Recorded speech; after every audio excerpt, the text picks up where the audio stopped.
Hello, welcome everybody. If you're just tuning in, welcome. We are practicing right now, so bear with us just a moment.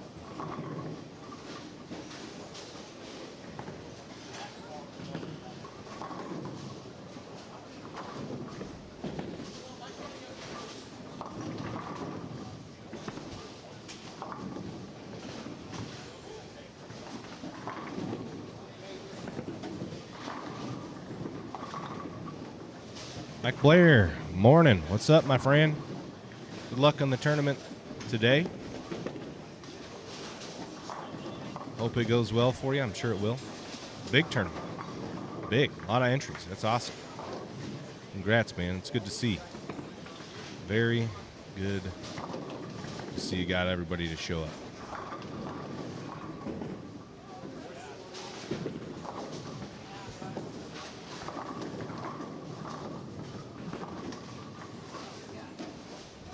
Anytime, man. Thanks for taking a look. These Swisses are real fun. Real fun.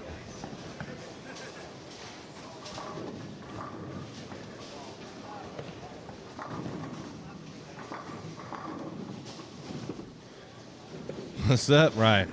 Morning. It's early for you over there, isn't it? Early on this Saturday morning.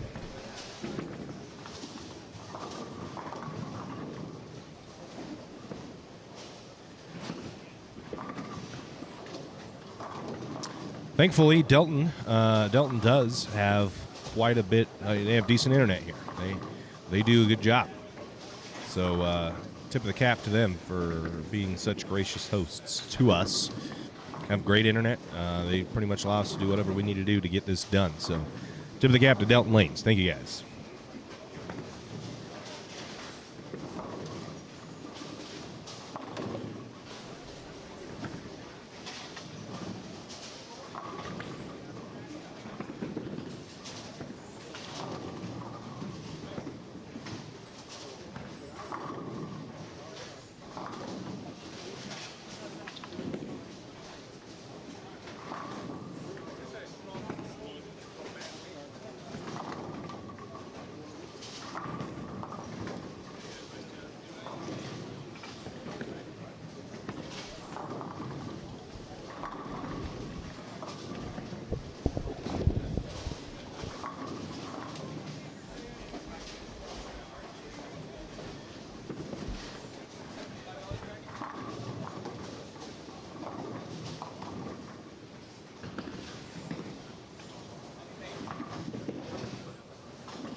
Yeah, about 8 a.m. Yeah, the Swisses are fun. The Unlimited Swiss that's in Boise, the Josh Groves, very fun tournament. It's just a lot of action, a lot of drama. The Swiss style, I've always been in a position around, it really never puts you out of it, you know what I mean? So there's always usually, there's going to be top five, so there's probably going to be 8 teams tomorrow with a shot and making the cut. And there's typically not a huge gap down at the bottom. Sometimes the leaders will run away with it a little bit, but with 3 real solid teams, I see 3 to 5 real solid teams. I don't see anybody really running away with this tournament. We're just wrapping up practice, folks. If you're over in Facebook land, head on over the link that I pinned in the comments, or just go over to YouTube and type in Championship Bowling. You'll find our live stream. I want to thank everybody for tuning in. We do appreciate it. And so we're set to get underway. This is game 1 of 4. We're going to bowl 4 games here, Swiss style. This is A squad. B squad starts at 2:30 this afternoon.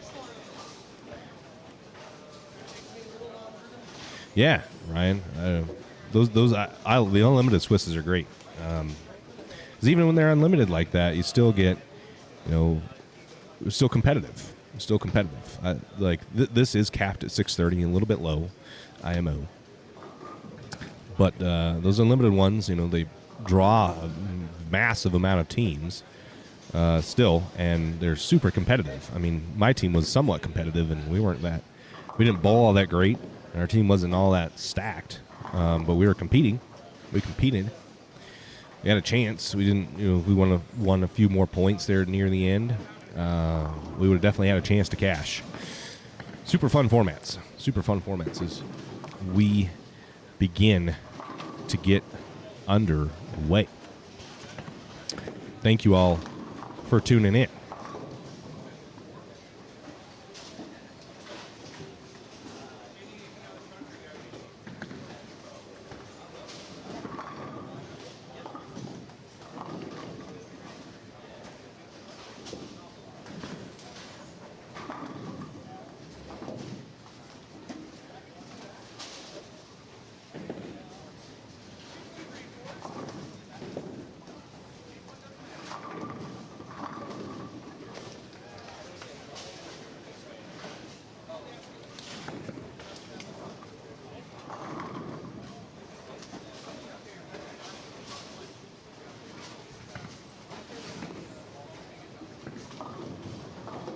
Fun work, Ryan. I'm sure there will be a lot of good bowling today.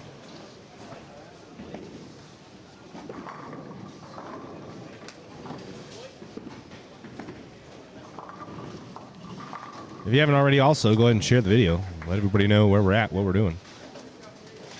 Helps us a lot get viewers. We funnel them into Facebook, shoot them on over to YouTube, and that's where it helps us out the most when everybody watches over in YouTube land. And I just want to thank everybody for tuning in. I appreciate it. It helps us a lot when you guys just tune in and watch, comment, and interact. Makes it a lot more entertaining for me when you guys are interacting. So we've got just about every pair in the house. There's one pair that we don't have, so we're going to go ahead and tune in. We're going to go throughout all the pairs that we do have and let you know who we've got for game number one. So over here, well, let's start at the low end. Who we got over here? What teams do we got? That looks like, is that Sturmer? I don't think Sturmer is here. Not sure. That's Harrington. Craig Harrington right there. He's the headpin right. So number 2 in the power rankings right there, Craig Harrington's team. And then the Jays, also a sleeper team that made the cut last year. Or not last year, last summer. They made the cut last summer. Got into the top 5 step ladder, ultimately not advancing very far, but did get themselves into a spot to make some money. Paying top 6. Craig Harrington goes ahead and makes his spare. I don't know. I don't know who's on 3 and 4. The team Gus Moore. Gus Moore, Joe Sim, Monty Crams. They're over there.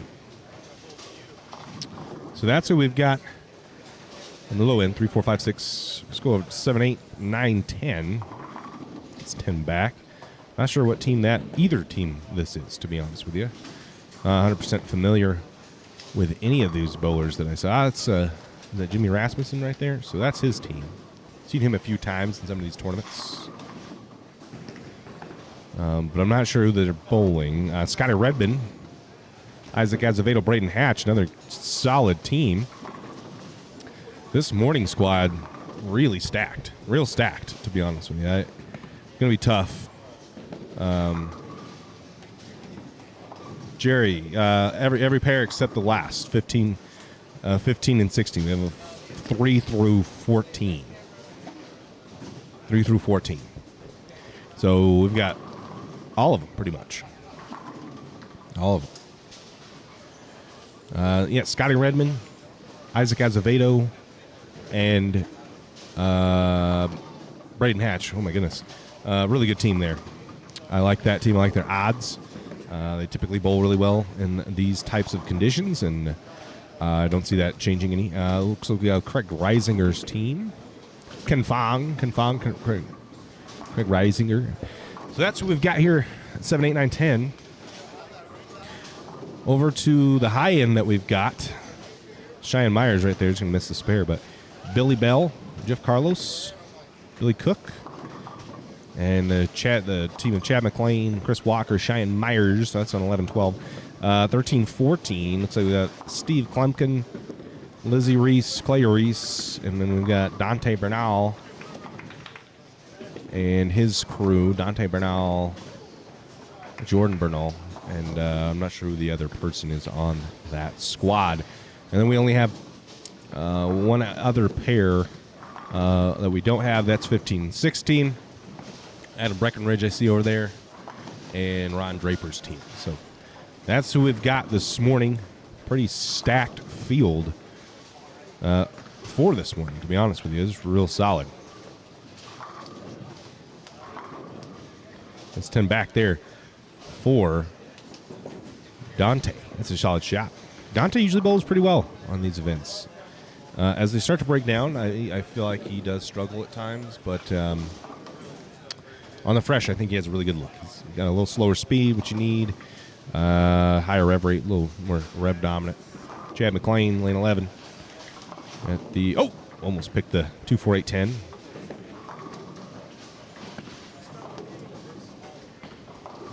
Chris Walker up now, lane 12.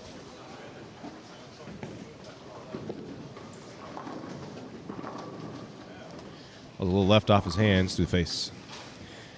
Yeah, this pattern is tough, man. There's it's pretty tight. The further right you go, that gets real tight.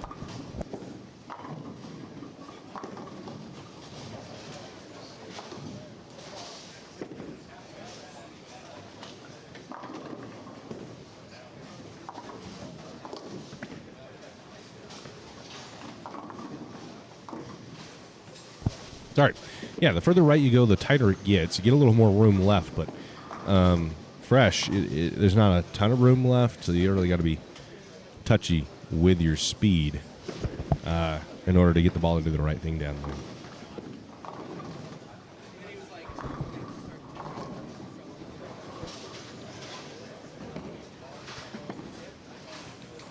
Lizzie Reese stepping up here on lane 14. Top three teams, and the number one's in our power rankings, and the number 3 team in our power rankings up. So we're going to sit here, take a look at this action. Well, it's going to rotate. Almost. See, that's a pretty solid ball, and it just kind of pushes there. Lizzie Reese goes 10 back. Folks, if you're over on Facebook land, head on over to the link that I pinned down in the comments in Facebook, and that takes you over to YouTube. Helps us out when you watch it there. Billy Cook mixes one up. We have a Bach on lane 13.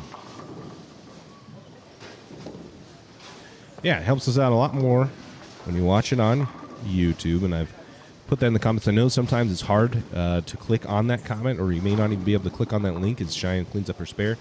Just head on over to YouTube. Type in Championship Bowling. Type in Championship Bowling. That takes you to our channel and say that we're live. Click on it. And to be honest, just a better user experience altogether.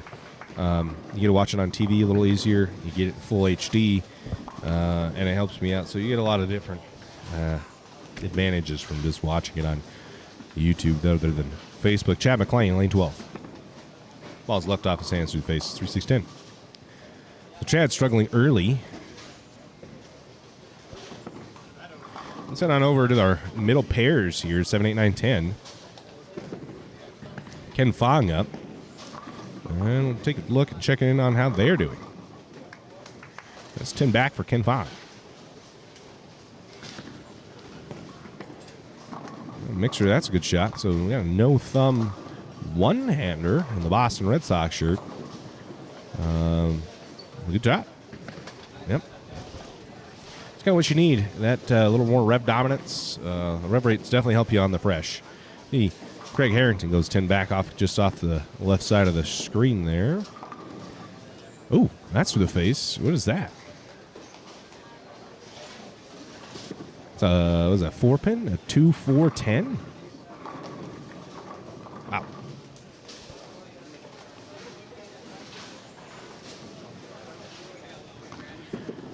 Yeah, that's what it looks like.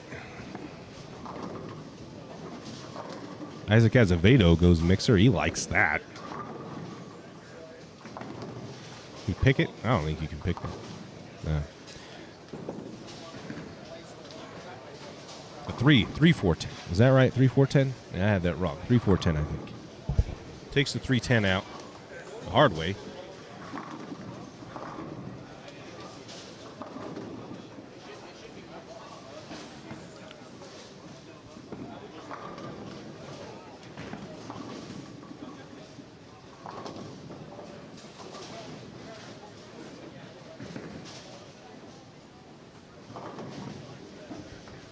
Scotty Redmond, that ball's way right.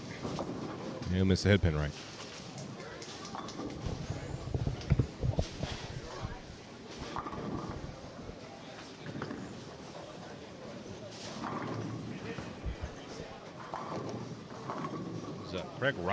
Craig Reisinger on lane 10. Let's see what he's got.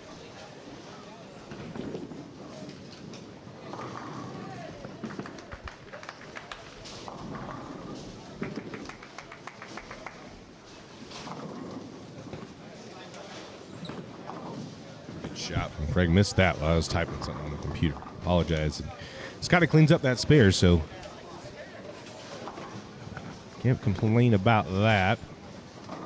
Oh, almost had the 5-10 pick. That was close. Braden Hatch is going to step up. So we'll stick it here for Braden Hatch.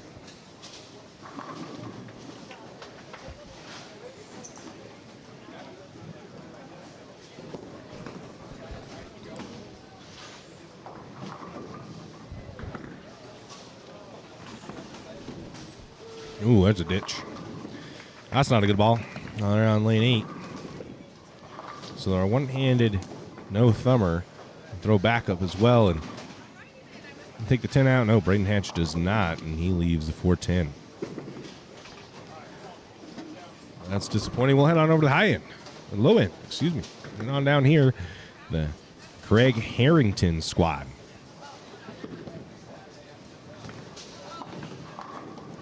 That's a good shot there, 10 back. Joe Sim through the face.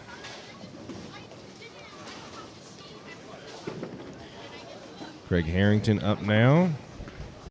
Flat 10. Can't quite get the 10 out of that.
Jordy smashed his pocket there. We knew he was going to bowl pretty good, though. We knew he was going to be solid.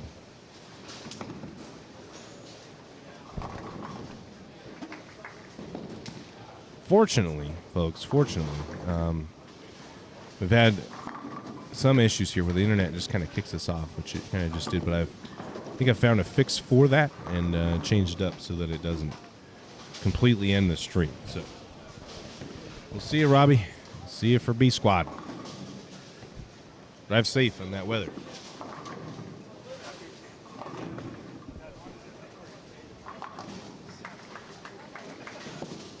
Harrington and 6, 10 back, so he's found it. He's throwing a lot of surface over there, it looks like.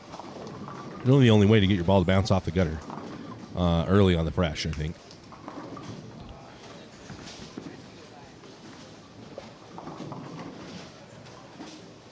Lizzie Reese up, 10 back. All right, she has just gotten real real good as of late. Really impressive to see what she's been doing. Steve Klemkin up now.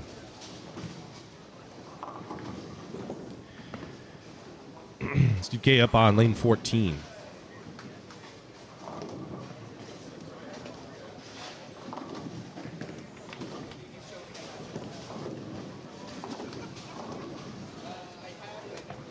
SK lane 14. Coming off a strike here.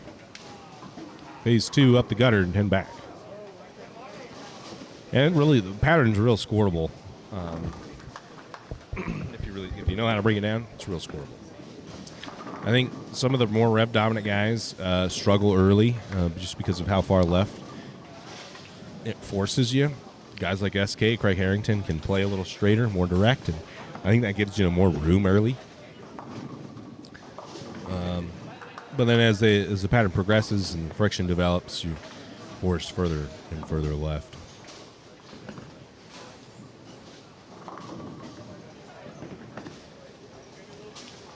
Dante Bernal.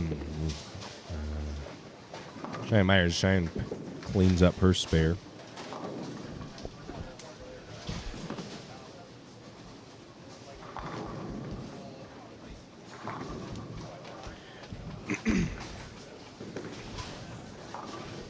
Did he whiff that? No. But Billy Bell. Oh, cut it too much. Wow. It's impressive to do. Chad McLean up lane 11. Charles working on a double now. And they're struggling early. Ball looks fairly okay and doesn't make it back. I think that's kind of the issue when you're forced to move that far left. That's what you end up with is just ball not being able to get through the pins. So you can get it to the pocket, but can you get it through the pins? And that's where the advantage of like the SK and the Craig Harrington and Clay Reese early are able to do. Chris Walker maybe. Well, he misses right. I don't think he's playing far enough right to start.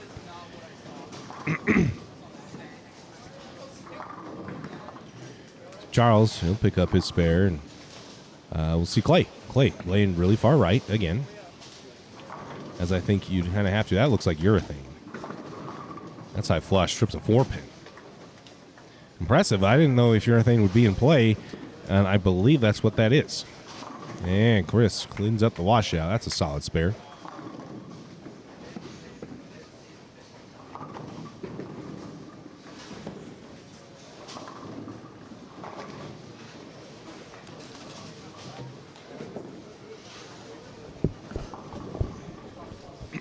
Cheyenne stepping up now.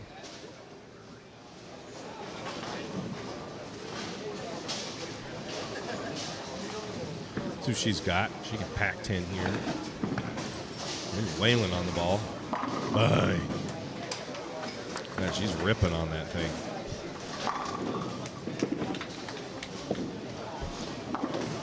Lizzie up, lane 13. It's like a Zen Master. It's a little hook in it. Oh, lowered 7. Really good ball from here. Didn't quite get it through the pins.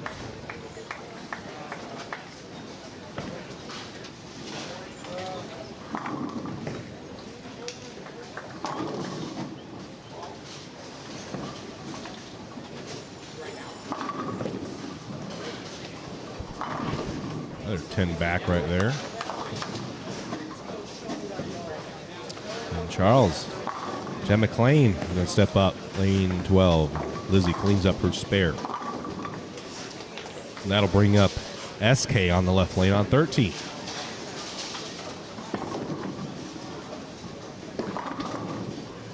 Chad, lane 12. That's to the face. Fortunate not to get anything worse than that.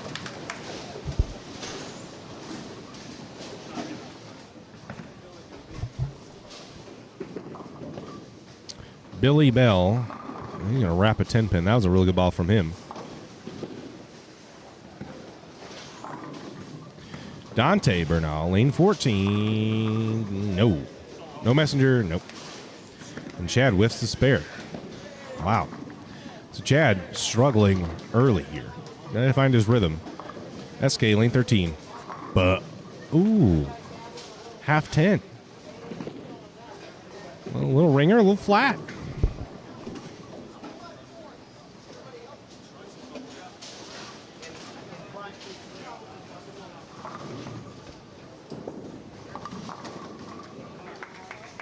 Bring up Chris Walker. Let's head on over to our middle pair here. Middle pairs. Take a look at Ken Fong, Scotty Redmond, Isaac Azevedo. See how they're doing. Scotty, 2-8.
So game number 1 winding down here. Just a little 8th frame. Bang, that's 10 backs. Good shot there on lane 9.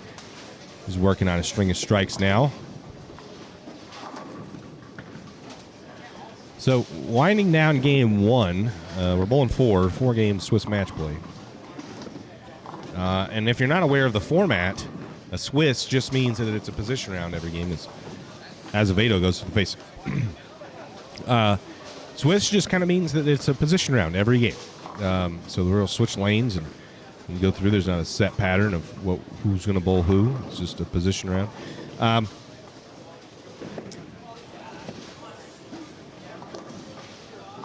There are 2 points per individual match. Lost my train of thought there. Sorry. There's 2 points per individual match. So head-to-head, 6 points available.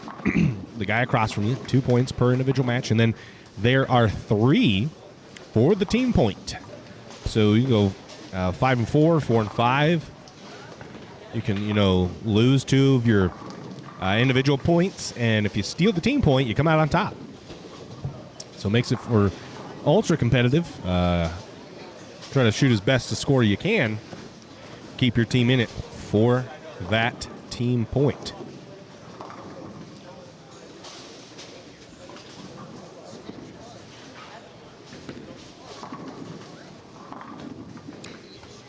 Through the pace. Let's head on over to the low end. High voltage, low voltage. And the Jays squaring off on 5 and 6.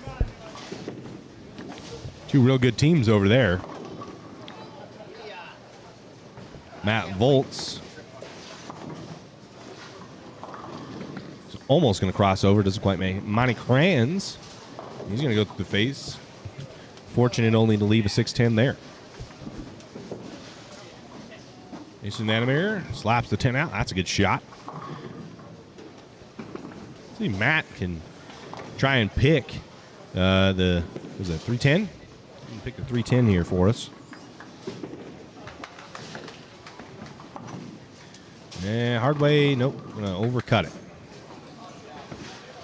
Monty will chop the 6 off the 610. So no go there either. As Gus Moore steps up and Jordan Harrington.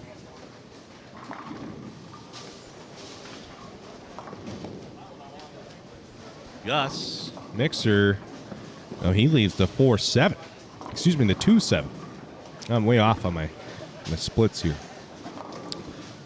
Jason will step up there in their 10th frame. So they're at the end of game 1. Bang, and back for Jason. Good shot.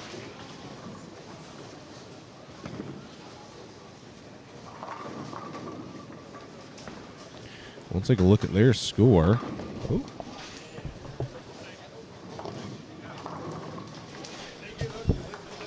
So what do we got over there? Oh, we're all right. So Jordan Nielsen shoots 185, loses to Craig Harrington, who shoots 257. Jason Vandermeer shoots 185, punching in the 10th to lose to Matt Volz, who shot 190, so 5 pins. And Matt Volz went open in the 8th, 9th, 10th. And then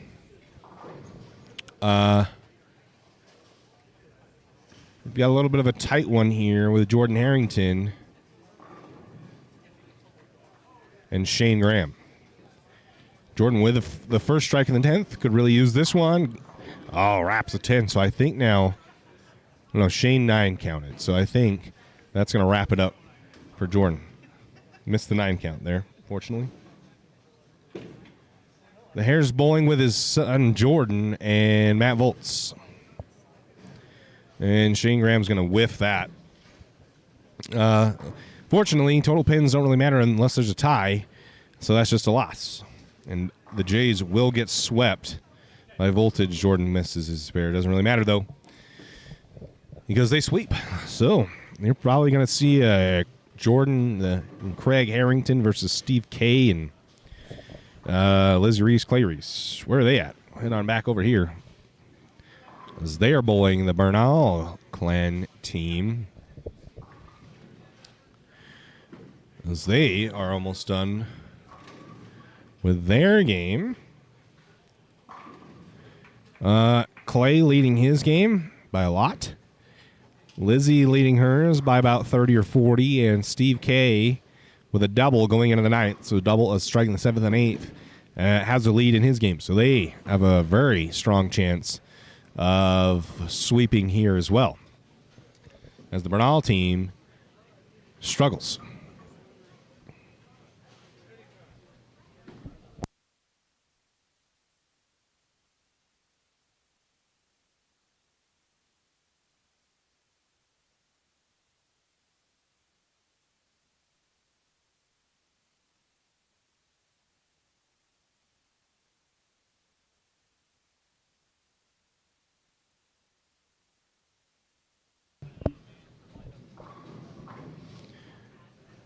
Where is the team of McLean and Walker? So Jeff Carlos shoots 183. And Chris Walker can win by 1 pin if he strikes. He's on lane 11. He strikes, he shoots 184 and will win by 1 after Jeff Carlos opens in the 10th. Billy Cook will beat Cheyenne. Cheyenne's having a rough game. And he does. Got him by 1, so they steal a point. And Chad down 20. A little less than 20. Both working off opens. So Chad needs to fill the 10th, punch out, and he needs Billy Bell to probably open. So a tight one here, as Chris Walker may have snagged the only point that probably Fine will get.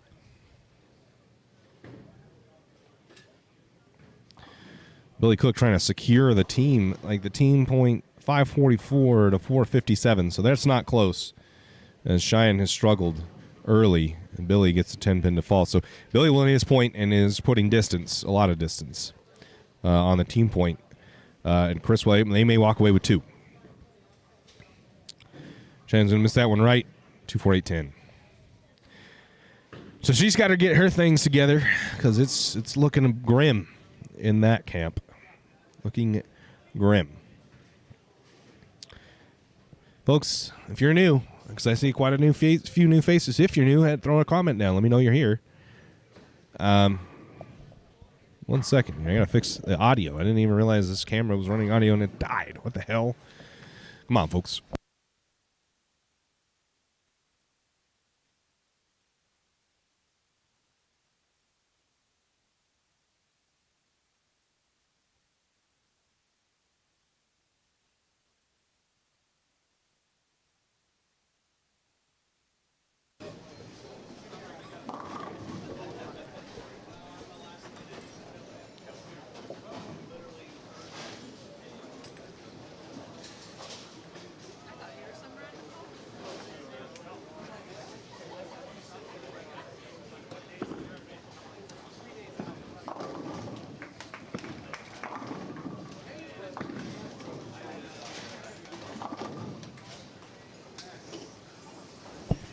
Dang, sorry about that, guys. Might be. Chad needs this one. He won't get it, so he's going to lose. Billy, doesn't really matter what he does because Chad needed 30, and Billy needed to open here. What up, Dean Nacho? Set it.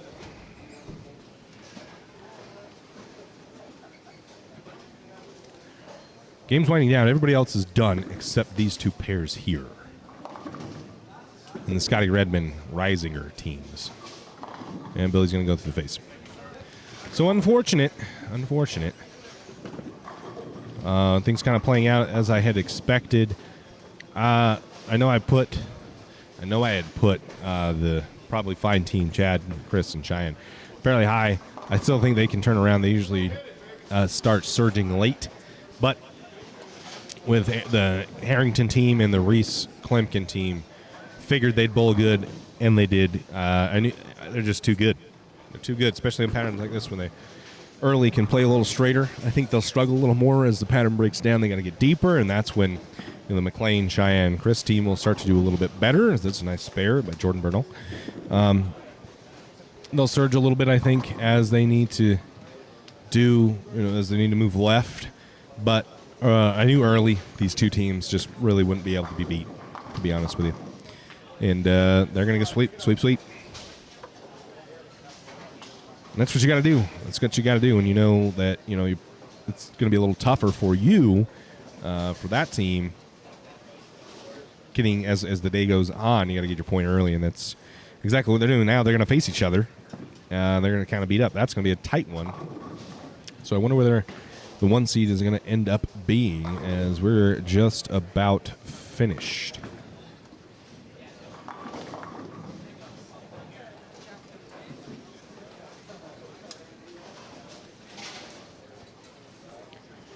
Lizzie's going to step up here now. Let's confirm some scores really quick for you.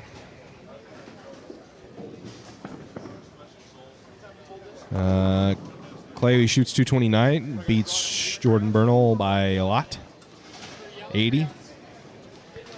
This game of Lizzie and Dylan. Lizzie's working on a strike in the ninth, Dylan on open in the ninth. He can shoot 150 if he spares. Lizzie has 177, so she cannot lose. She will win. And SK,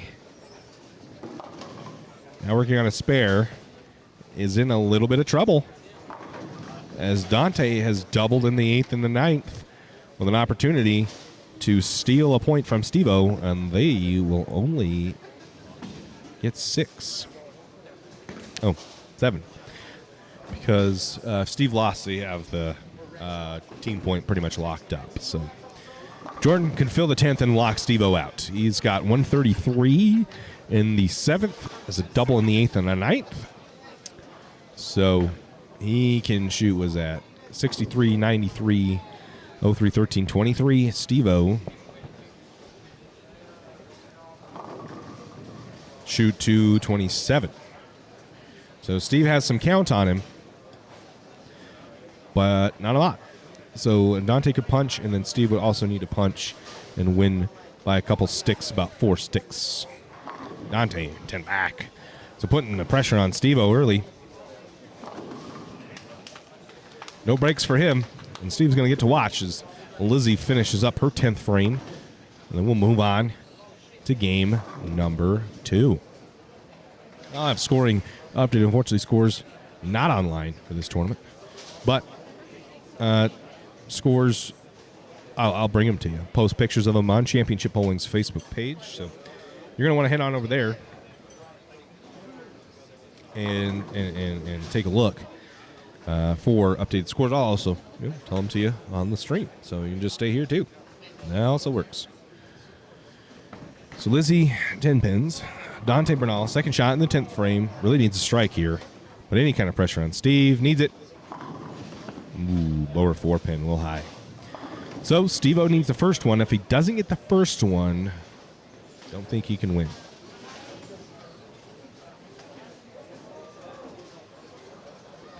If he does not get this first one, because of the way how Dante was on a string of strikes and he got that other one, I think Steve loses. Steve must have this strike. Looks a little left. Needs a hold. It doesn't. He gets 8. Wow. So an upset from Dante. Dante shoots 0-2 and whiffs it. So 11 to 11. Steve-O has 0-5, can shoot 215. Must spare. Steve must spare and get 5. Ooh, almost chopped it. So, Steve needs 5 pins to tie, 6 to win.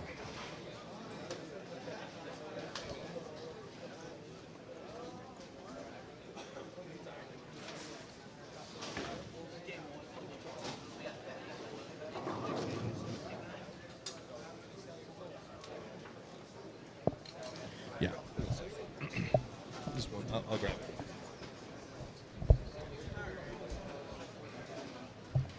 All right, guys. So that is the conclusion of game number 1 here in the Swiss. Is Steve-O will win. He just needs 5 sticks. I think he might make a ball change and test something. He just needs 6 pins to beat Dante, and they will sweep.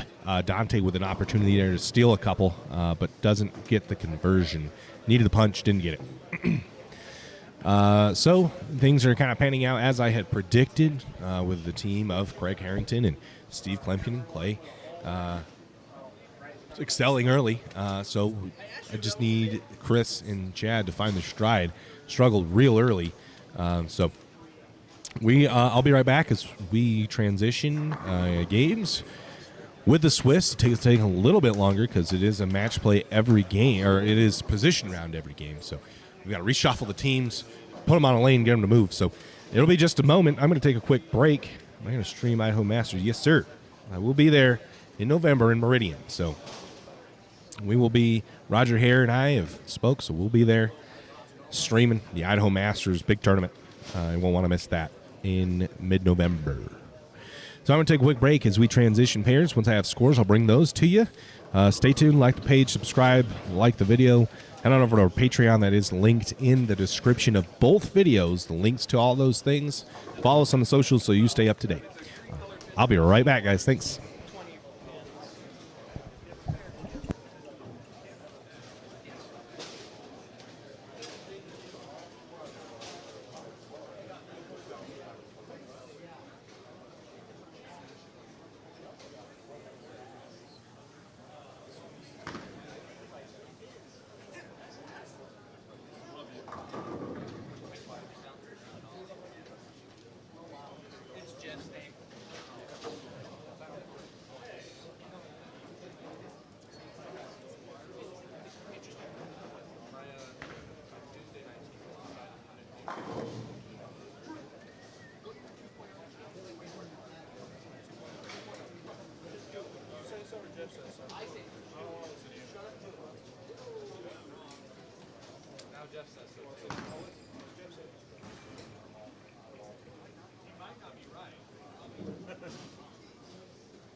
Last call for brackets.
6 games today, 4 games tomorrow.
I need to start doing it internally. See right here? Well, I gotta take Zachary to work here to do that.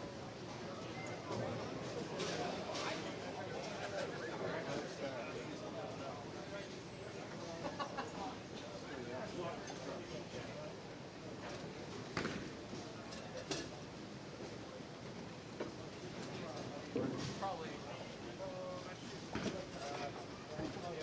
Yeah, we're probably down on like 3 or 4. I know what.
All right, well, we keep moving along.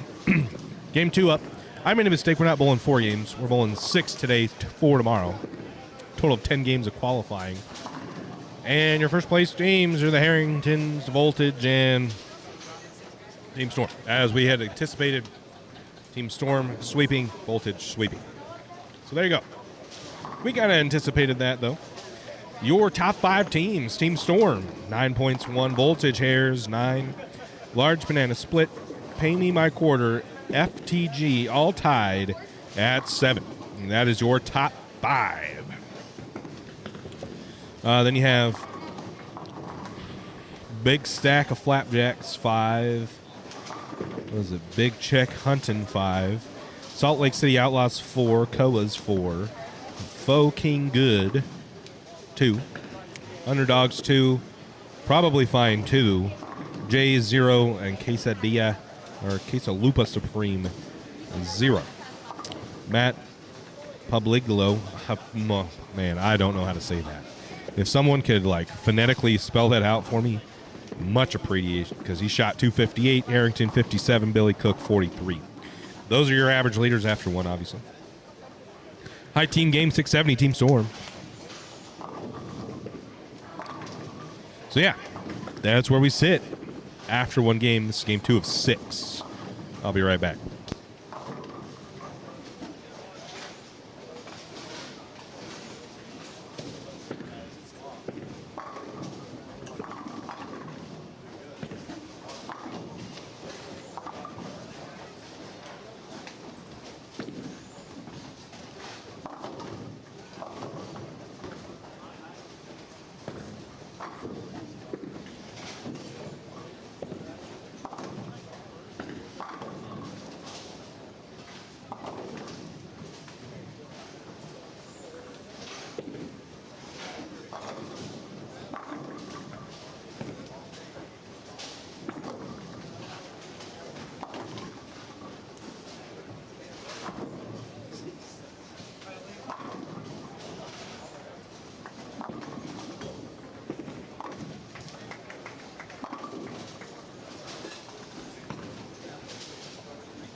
Okay, I'm back. Sorry about that, folks. A little brekkie.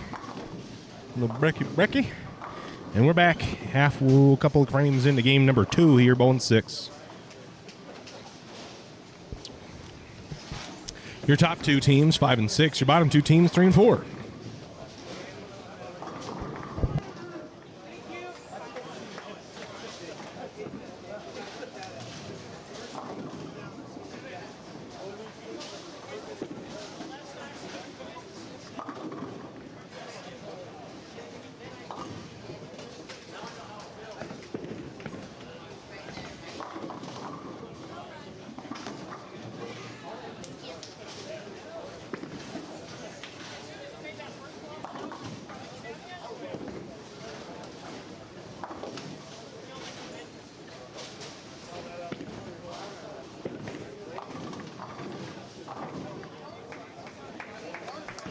Okay. Where are we at here? So this is gonna be a tough match here with Voltage Hair and Team Storm duking it out. This is always the issue. Again, not really an issue, but the good thing, I guess, about Swiss tournaments is the leaders kind of beat up on each other. So it's almost a strategy to not be in the lead. To not be in the lead. And then kind of work your way back. We'll go over here as we've been watching that squad for some time now. So 5 and 6, that was your 1 and 2 seeds. 5 and 6 is your 1 and 2 seeds. That means 7 and 8 are your 3 and 4 seeds. That's a large banana split. And that's the team of Billy Bell, Jeff Carlos, Billy Cook. They both solid games. Your 4 seeds, Pay Me My Quarter, that's Isaac Azevedo, Scotty Redmond, and Braden Hatch.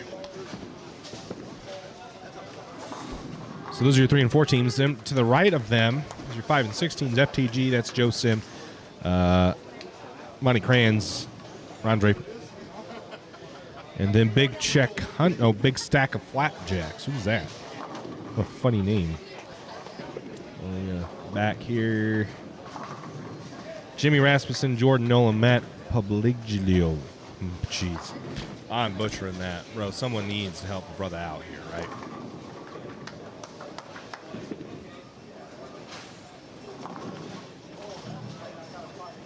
Grilled cheese. I know, man. I told Kenzie, you're putting my food right there in the camera while I'm talking to you guys, right? It was actually just toast, just regular old toast, breakfast. But yeah, someone needs to tell me how to say Matt's name. I'm just going to say Matt, shot 258. High game so far of the tournament. That's a big stack of Flapjacks. And then 7 and 8, they are 11 and 12. So right here, 11 12. That's their 7 and 8 seed. That's Big Check Hunting. The other side of my paper here. That's Aaron Holcomb, Moses Hernandez, and Ron Draper. The 8 seed is Salt Lake City Outlaws. That's Tim Johns, Denny Hill, John Nerden. That's your 7-8 seed. 9-10, that's on 13-14. 9-10 is Koas. KOAS. That's Mike Pearson, Burnson, Adam Breckenridge, Brian Glass. I don't know what that Koas mean, but... And then 10, your 10th seed, that's on 14. That's Faux King Good. Craig Reisinger, Ken Fong, Derek Taylor. 11 and 12. Underdogs probably fine. They are on 15 and 16, so we can't see them. Underdogs is Matt Harthen, Eric Jitson, Tyler Rasmussen, and then the team of Chris Walker, Shine Meyer, Shab McClain. Probably fine. And then over on the very low end, next to our 1 and 2 seed, Jays and Quesalupa Supreme. Jays running into a freight train early. Unfortunate, but it is the way. That's the way she goes, Bubs. Sometimes she goes just like that for Clay Reese. Sometimes she don't, and that's the nature of a Swiss. Bernal goes 10 back. So now the bottom 2 seeds which are solid teams, are going to beat up on each other, and they're on the bottom too. So, you know, a sweep can get you back in it pretty quick, but those are two solid teams that just unfortunately ran into the top two teams of the tournament. In my opinion, I guess. We'll see that at the end, but that is my opinion. Azevedo, wrap 10. Nope.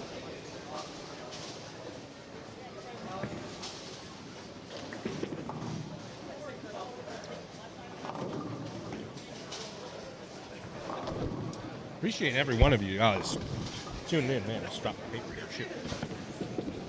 I appreciate every one of you guys tuning in. It really means a lot when we've got a crowd and everybody active in the comments. It's great to see your faces. Scotty leaves a 5-7. Ouch. If you are over in Facebook land, which there's not a lot of you, so I appreciate you all heading on over to YouTube, and that does help me out when you're watching YouTube. It really does. So thank you. Shout out to everybody over to YouTube. Also, if you're not aware, YouTube's kind of gotten into the streaming game as Matt Bolts on lane 8-6 just left to 7-10. You can also got some cool functionality now where you can donate or buy cool emojis and stuff like that. So, you know, if you want, it helps us out. And it's always an option, as well as our Patreon page and our merch website, Championship Threads. Head on over there, get you one of our 10-back baby t-shirts. Not a lot left in stock. We're hoping to sell a few while we're here. So if you're wanting to get one, better go down over to Championship Threads, linked in the description. Pick up one of those t-shirts. An SK off camera just went through the face and tripped the 4-7-10. But he's left with a 6-pin, so he almost big forward and looked quite dumbfounded by that.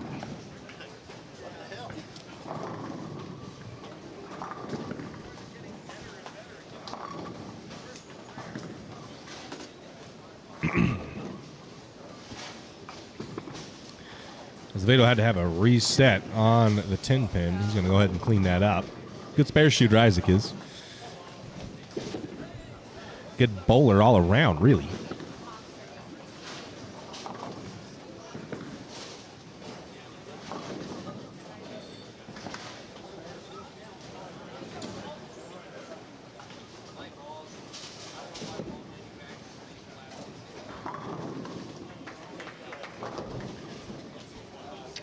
Where are we at here? Go on the high end, Breckenridge, leaving the 2-8. Stick it here for just a moment.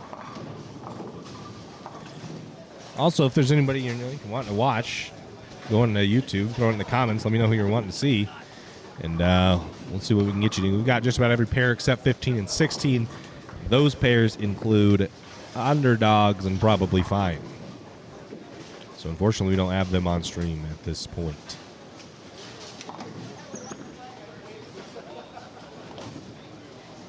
But we try to give everybody a little bit of TV time. And cater to the fans, because that's what really matters, ultimately, for us, is the folks at home watching. Oh, that's a ditch. Ouch. Got that on camera. Whew. That's at the 1 hour, 11 minute and a half mark. The Hill actually go Brooklyn 5-pin stands.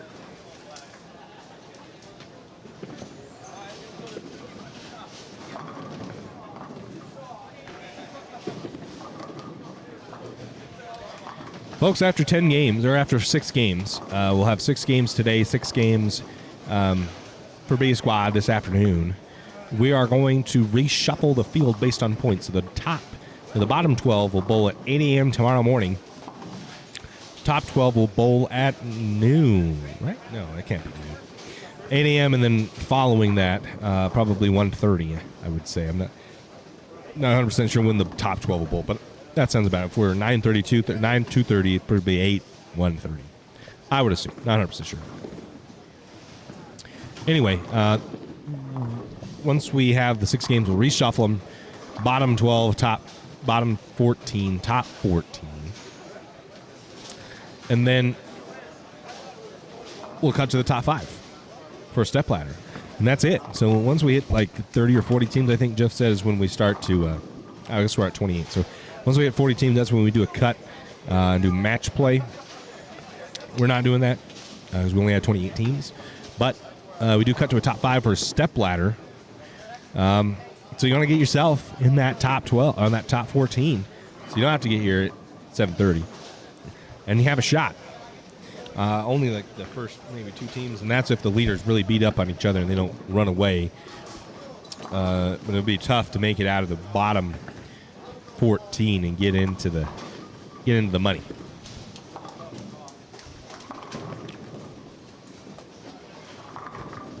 And then over the low end here with our top seed, Jordy Harrington stepping up.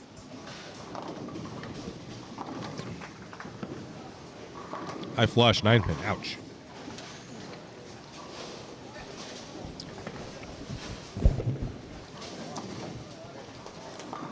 Shane Graham with on the 4-pin. That's not Shane. That's somebody else. That's Shane on the left lane. I don't know who I forget the guy's first name. Sorry. Steve K. Bang. Come back.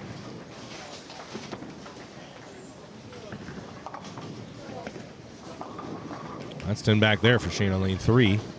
Where he clears the spare. A little bit of shit talking going down on there on lane 5. Pobago? Are you sure? Who are you? Who's El Jerry? That seems outlandish. That sounds. I don't know. I'm just giving you crap. I'm sure that probably is Pobago. There's just an L in there for no reason. Get the Po. Get the A. Bay. Po Bay. We just had go. No glow. Pobago. Interesting. Pobago. Okay. Well, thank you. Larry. El Jerry. I don't know who you are, but appreciate it. Clay Reeves up lane 5.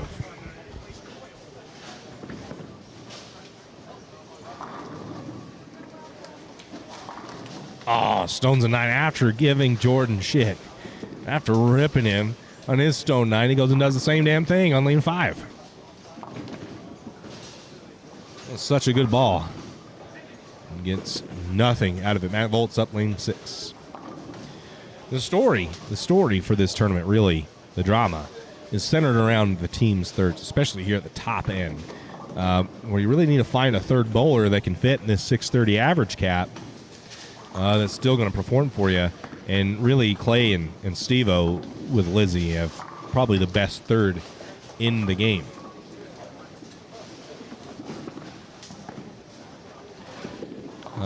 Matt Volt's going to need to have him step up for the Harrington duo. But Lizzie, really has performed so well in this tournament over the summer. And that's why he easily won that tournament. See Lizzie stepping up near lane 5. Oh, well, there you go. Pobago, there you go. El Jerry. I appreciate you letting me know. I continuously butchered that. And I know the pain. No one gets my name right, so I get it. You want to keep trying. Pobago. Appreciate you.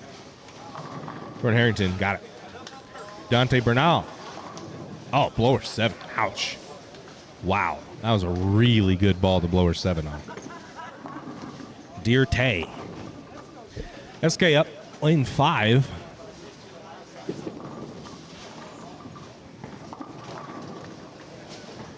Looks like SK's throwing urethane. Oh my gosh, wow. Boo. Boo, yeah, boo. Boo, you suck, Steve, boo. Steve, that's 1 hour, 17 minutes. I'm going to clip that and be sending that into our chat. I am clipping that ish right now.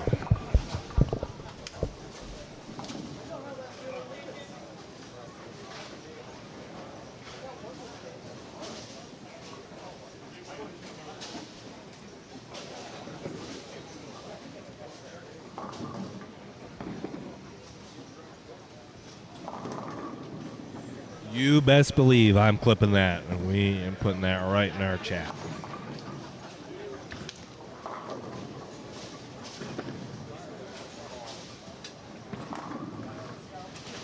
screen record this real quick.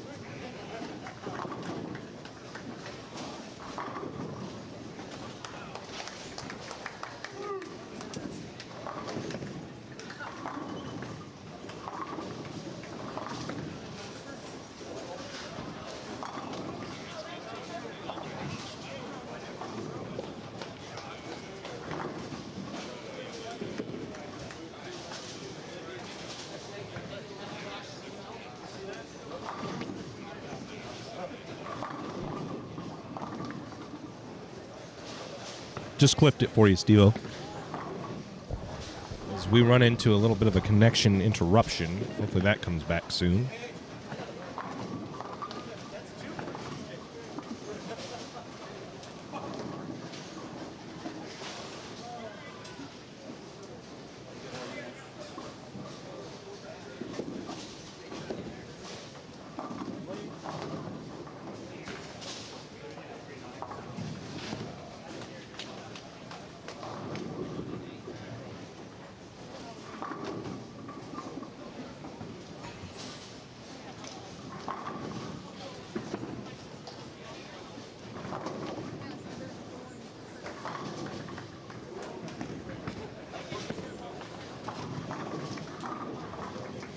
And we're back. We had a little bit of a connection issue. Yep, bottom 14 bowl at 8, top 14 bowl at noon. So hopefully we move a little quicker. I guess it's only 4 games, right? That makes sense. That's why it's okay. That makes a lot of sense. It's 4 instead of 6.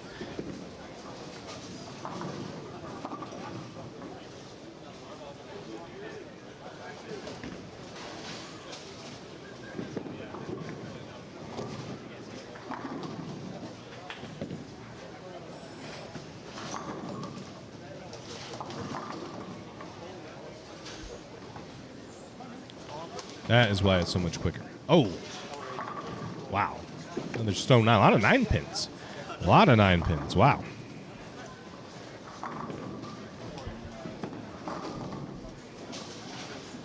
It's Jordy. Just 10 back there.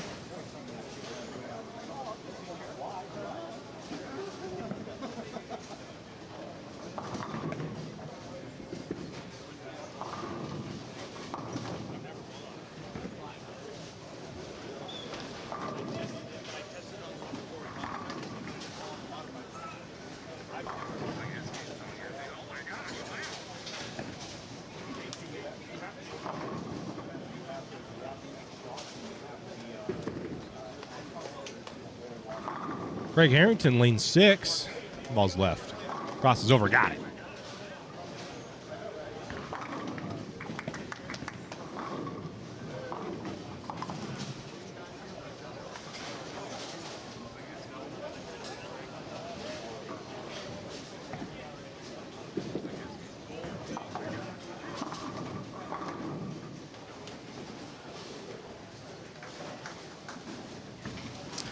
Play Reese, 10 back.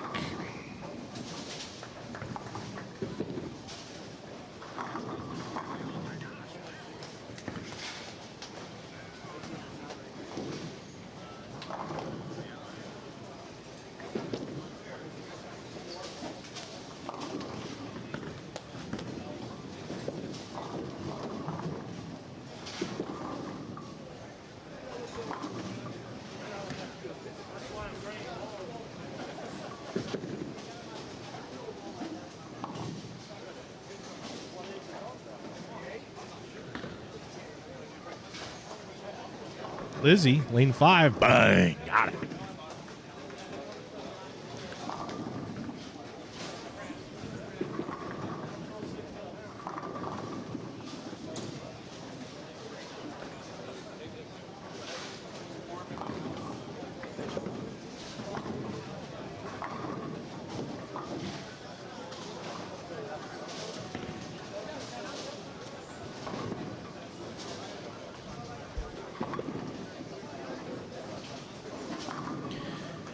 This game is winding down. Game 2 of 6.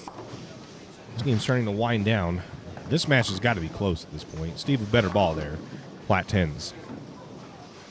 Gotta get a rev rate there, buddy.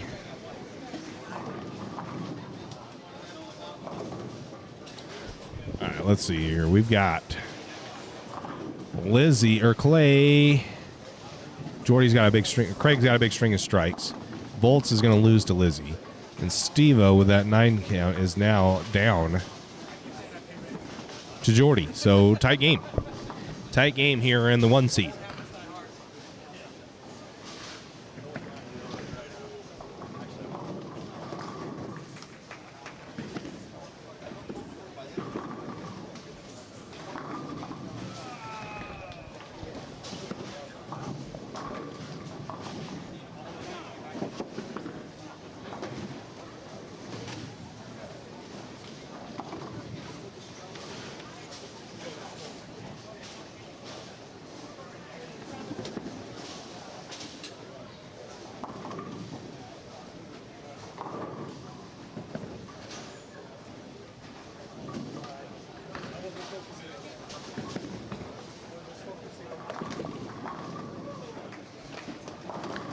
Dante's going to cross over and leave the 3-9. Ouch. Craig Harrington on a big string of strikes here.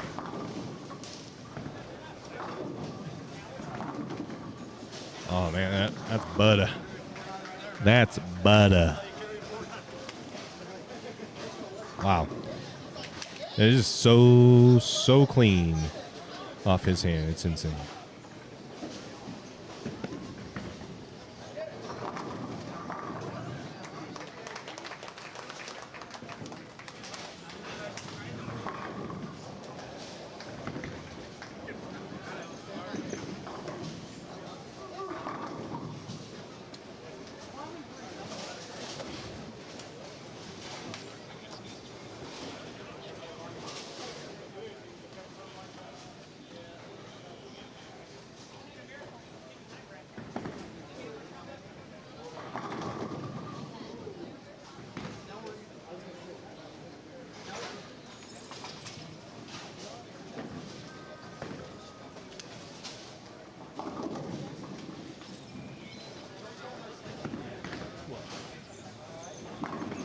We were over there.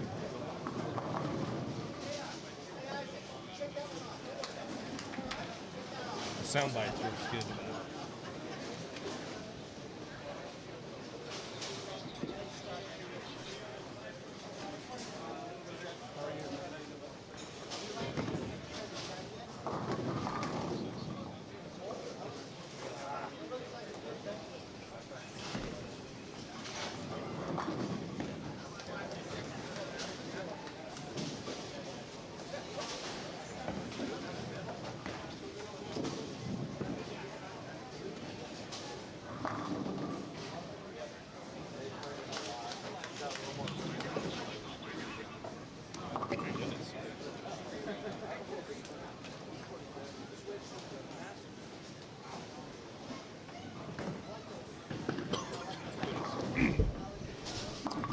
Okay, so we're... Wow, I got some in my throat. Oh, my goodness gracious. I'm going to die. So, we are at the end. Oh, man. Matt Volts just threw a ditch there in the first frame of the 10th. Ouch. So, Team Storm has a... Well, I don't think Clay can win. I think the old hair is going to get him. Arrington shoots 45. Reese shoots 228. So, Arrington got his point. Lizzie will win hers, and Jordy's on a big string of strikes. Steve-O can only shoot 83, 93, 03, 13. So I think Steve-O's out. Jordan's going to win. Matt's going to lose, but he's going to lose by a lot. The team point's only 50 sticks to the... Well, not only, it is 50 sticks. 40, 30 sticks. 38 sticks in favor of Team Storm. Because of how much Lizzie is beating Matt by as he spares the ditch. So Lizzie needs a spare here. She'll get it. If they could steal the team point, that would be huge. Because I think Jordan has a solid chance of beating Steve. And they would go for the sweep. Or actually, they would go for 7 if they can get the team point. That Volts, that's a huge strike. That spare strike there's massive for... voltage here. If they want to come out on top and continue to be the 1 seed, They are at 5:59 heading in to the final bowler of Jordan. And Team Storm is 591 with a frame to go for Lizzie. So it's tight. It's 40 sticks. And Jordan's on a string of strikes, so it's closer than that because they're not adding in the added pins if he strikes here. So real tight here on 5 and 6. Real tight.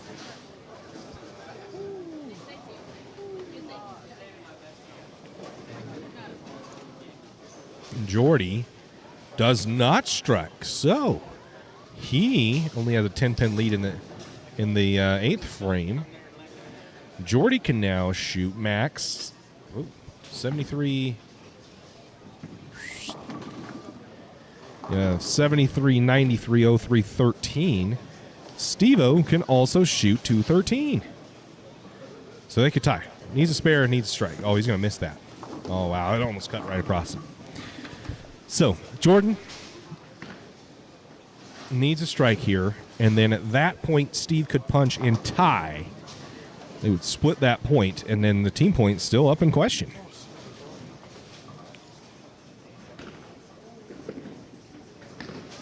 The team point's still up in the air.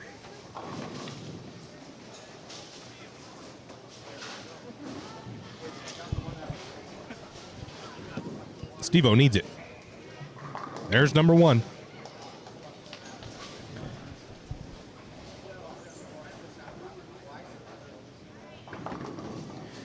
There is the first. And now Team Storm has 618 to 588. Yep, needed that one. So Voltage here shoots. He shoots 238 and they shoot 598. So Team Storm will win the team point. They have 1 point. They'll take half. They could split here easily. Steve must punch and they'll split. So that means they would have 2, 1, 3. So they'd have 6. They'd go 6 and 3. Yeah, they would go 6 and 3. Oh, Steve doesn't get it. So they'll win the team point, but they will lose 2. So they go 5 and 4. Team Storm goes 5. And Voltage here gets 4 after Jordan and Craig win their individual points. So, tight one there in the 1-2 seed match.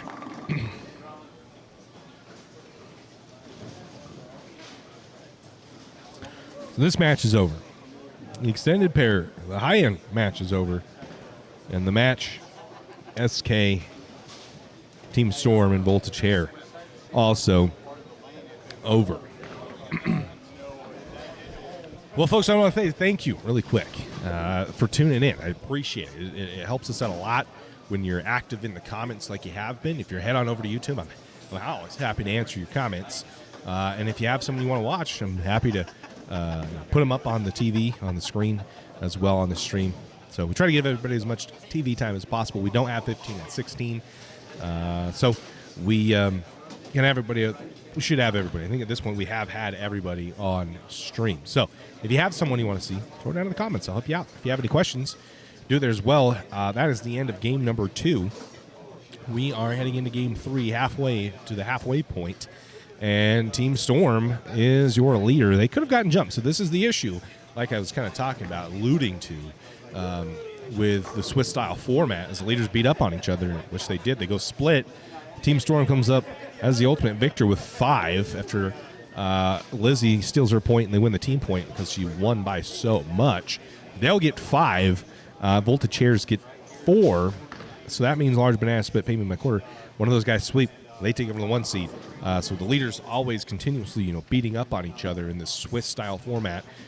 It's really hard for one team to really take off unless they're significantly better. And in this squad, there's about 3 or 4 really good teams that I don't really think anybody can, run away with this tournament.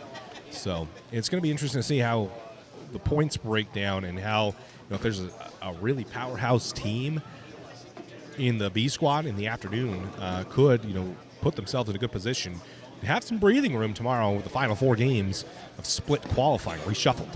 So yeah, we'll bowl 4 games tomorrow. The bottom 12 bowl at 8 a.m., top 12 bowl at noon. Bowl 4 more games. We'll cut to the top 5 step ladder. So as we reshuffle the teams, find out the scores, and get the positions set for the Swiss style Fall Clash, Swiss Tournament Series Fall Clash, we're going to take a quick break, and I'll be right back, folks. Thank you.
All right, game 2 firing up.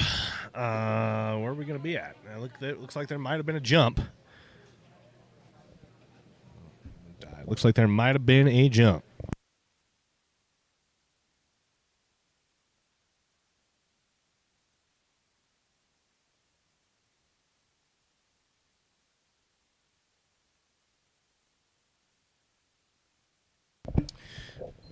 Let's see. So there's the Hares, Voltage Hares, and to the left, 7 and 8 is Team Storm.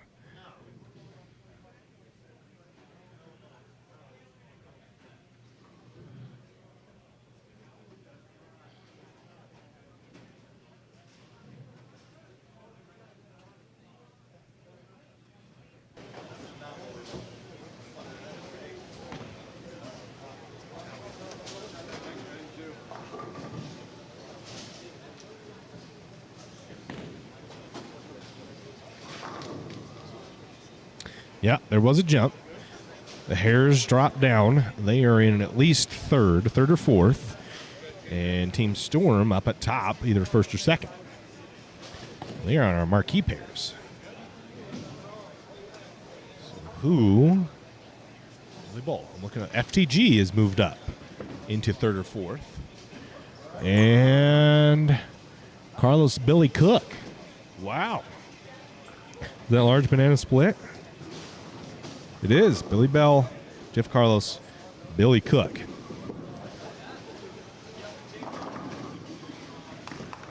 So, tip of the cap. That's a shakeup. Not two teams I definitely did not foresee being up so high in the standings. So, good for them. Really good for them. What else we got?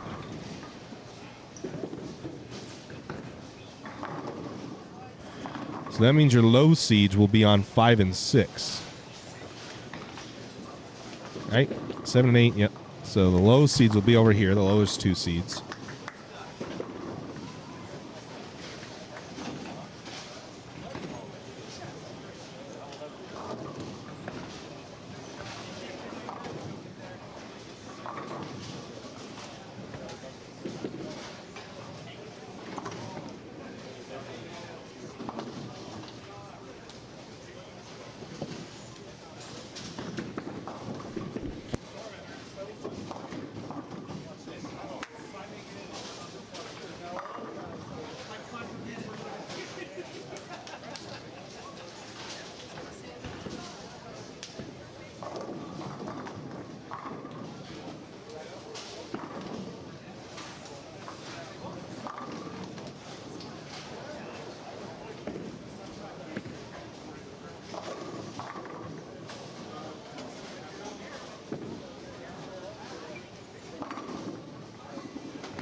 Okay. So the Bernal team, they're still pretty far down there. They're in last place spots, I think. Yeah, the McLean team, they are in the middle pack now. I think they had a better second game. This is game 3 of 6 now. My apologies. It's game 3 of 6. They must have had a better game because they are not on the bottom 2 pairs. So bottom 2 pairs are 11, 12, 13, 14. So they're in 9th or 10th. They are in 9th or 10th.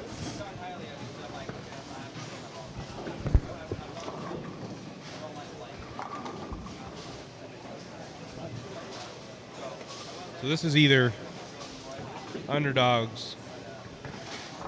Oh, wait. No, I don't know who these are. We'll see in a minute. We'll see in a minute. So over the top seeds is Lizzie Reese, Mixer 2-8. 2-8 stands.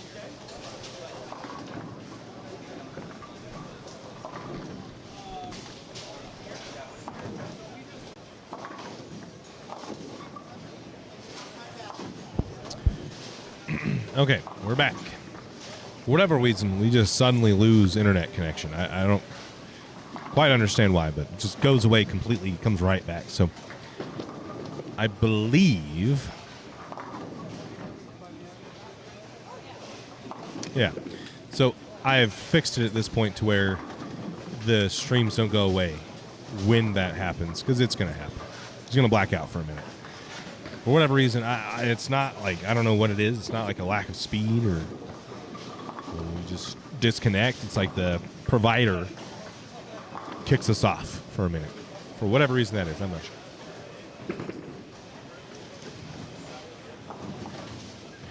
But we're here. We're back. As Reese picks her spare. So don't go away. If you see it, stop for a second. Coming right back.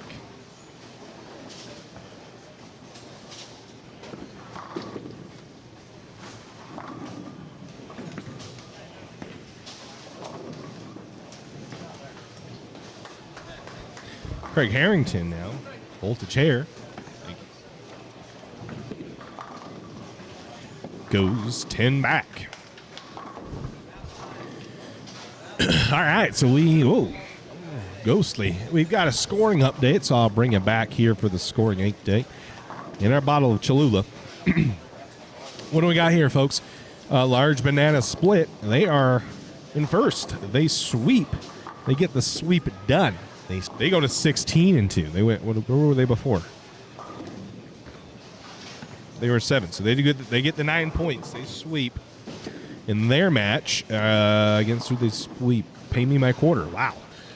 Tough break there for Pay Me My Quarter, getting swept. So Large Banana Split, Team Storm 2, Voltage Chairs 3, and FTG 4. Faux King Good 11-7, and Salt Lake City Outlaws 11-7. That's your top 6. And it's a 2-point gap to Big Stack of Flapjacks at 9-9. For an average later, Craig Harrington 251.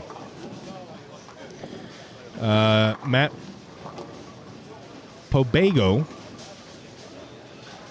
think it's spelled incorrectly here. There's another L. Anyway, Matt Pobago 240, Clay 228, Derek Taylor 228. Points leaders all at 4. Lizzie Reese, Billy Cook, Billy Bell. There's a lot of people at 4 that haven't lost yet after 2 games. We're in 3 games now. And your current leader, Large Banana Split, at 16-2, a 2-point lead over Team Storm. So, again, that's the opportunity that presents itself when you have the 2 best teams bowling against each other. They split. It's tough to get a sweep here or even get 7, especially when you're bowling with the likes of Craig Harrington, Jordan Harrington, and against Clay Reese and Steve Klemkin. So that's where we're at. We'll head on back to the action. So we're in game 3 of 6, and I'll update the ticker as well here in just a moment when my social media manager gets back and she types me out a list. It's all points based unless there's a tie. That's when it goes pinfall, but everything else is point based. Total pins really doesn't have a whole lot of effect. You definitely want to have the points there in case you end up with a tie, but definitely not necessary.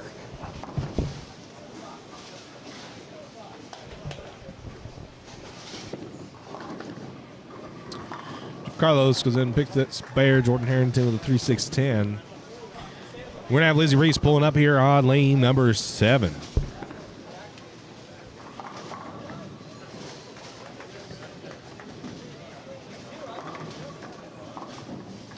All right, Lizzie up lane 7. What does she got for us here? She working on a spare?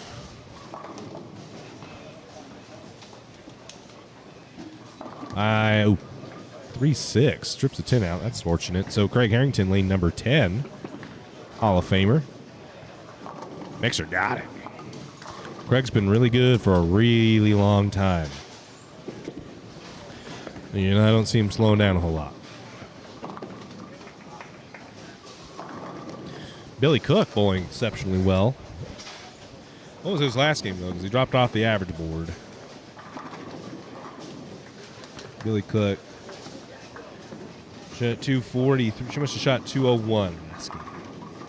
So he went 243 and is at 424. So I had to shoot 201 last game.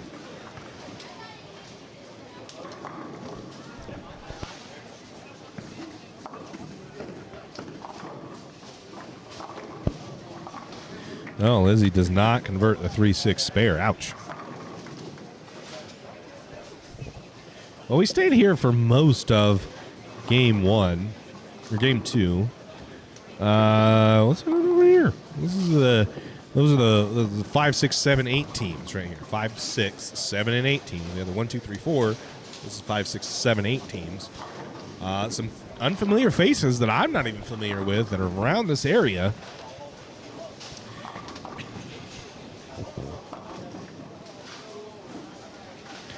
Let's catch the action over here in the mid-pack, because that's where Large Banana Split came from the mid-pack to get up to this point.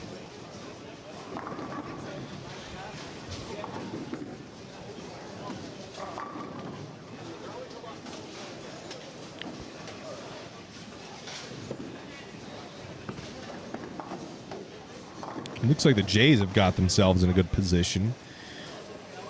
I got that, sir.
We got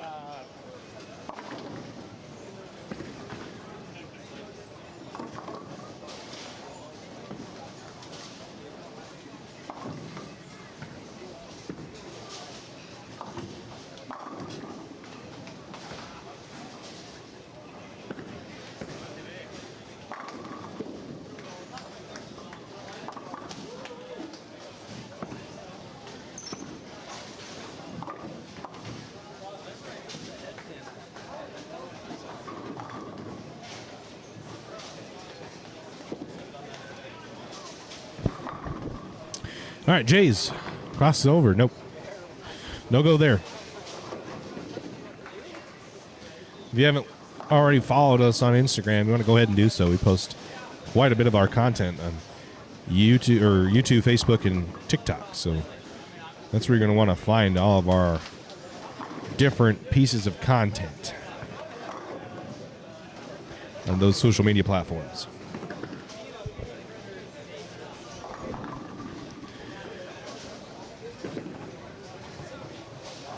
And again, all that stuff, that is linked in the description of all of our videos. So head on over there if you want to see it. Yeah, just fine. They did pretty good. Where did they go? They get swept game one? No. They got 2. Probably got fine, got 2.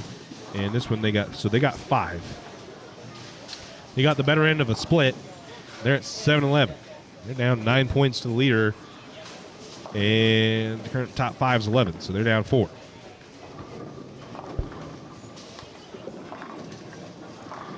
And they're on 15 and 16. They're hanging out over there.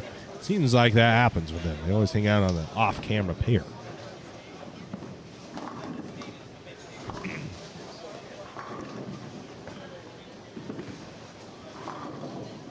Who are they bowling? They are bowling Pay Me My Quarter, correct?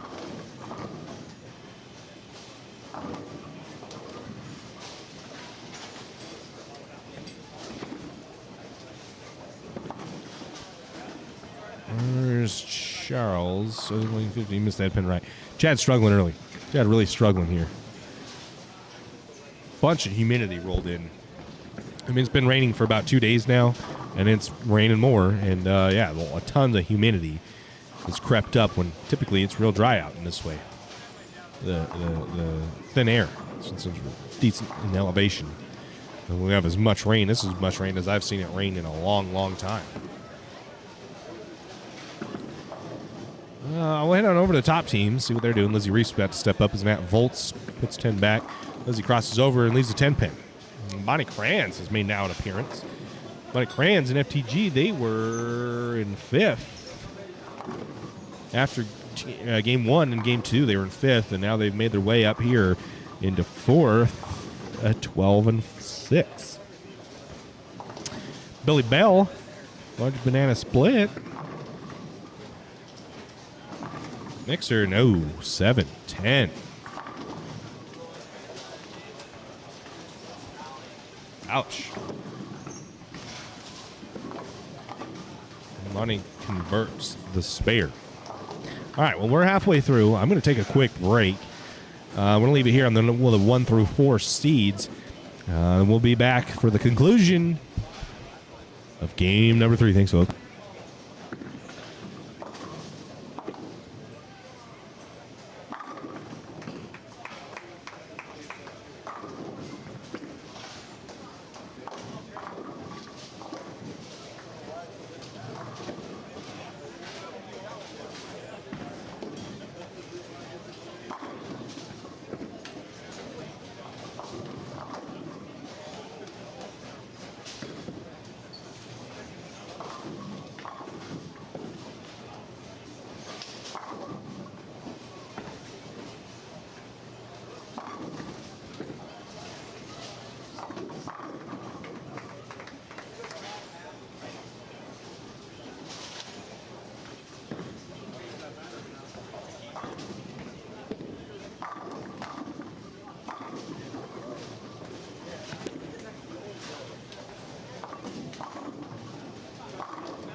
I'll never have to fucking A game.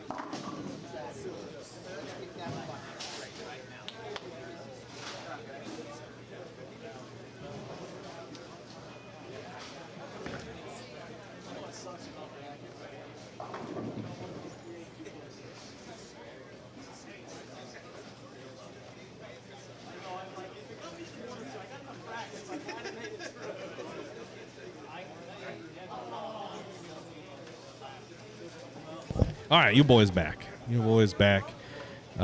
We are wrapping up game one. Game three went a little quicker than I anticipated it going, so my apologies. Currently show. Holy hell, is it snowing in Parley's? Yeah, man, drive safe, Robbie. That's crazy. I was snowing up in the high winds, but I didn't know it was already in Parley's. But it's supposed to snow.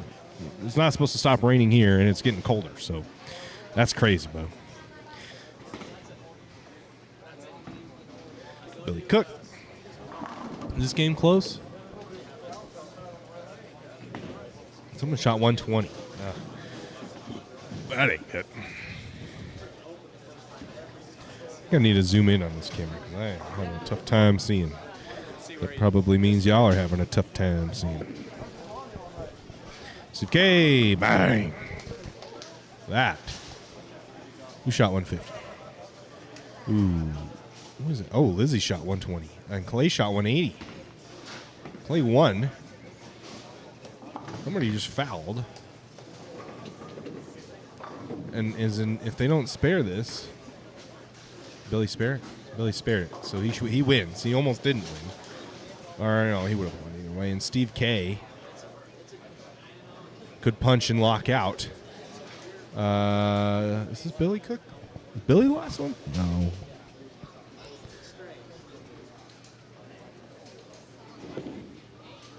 Oh, yeah. Oh, yeah, Billy won, and then Billy Bell. Good gracious, too many Billies. Yeah, Steve can lock out Billy Bell. I think he has at this point. He's got 84. Yeah, he's locked out. So they'll win 2. No, they'll win 7. They'll go 7-2 against large banana split. So that's also the issue. If you peak a little early, like this team has, they run into this team, Team Storm, a little too early, and they are going to get sent down the ladder with a 2-7 loss. That didn't really matter.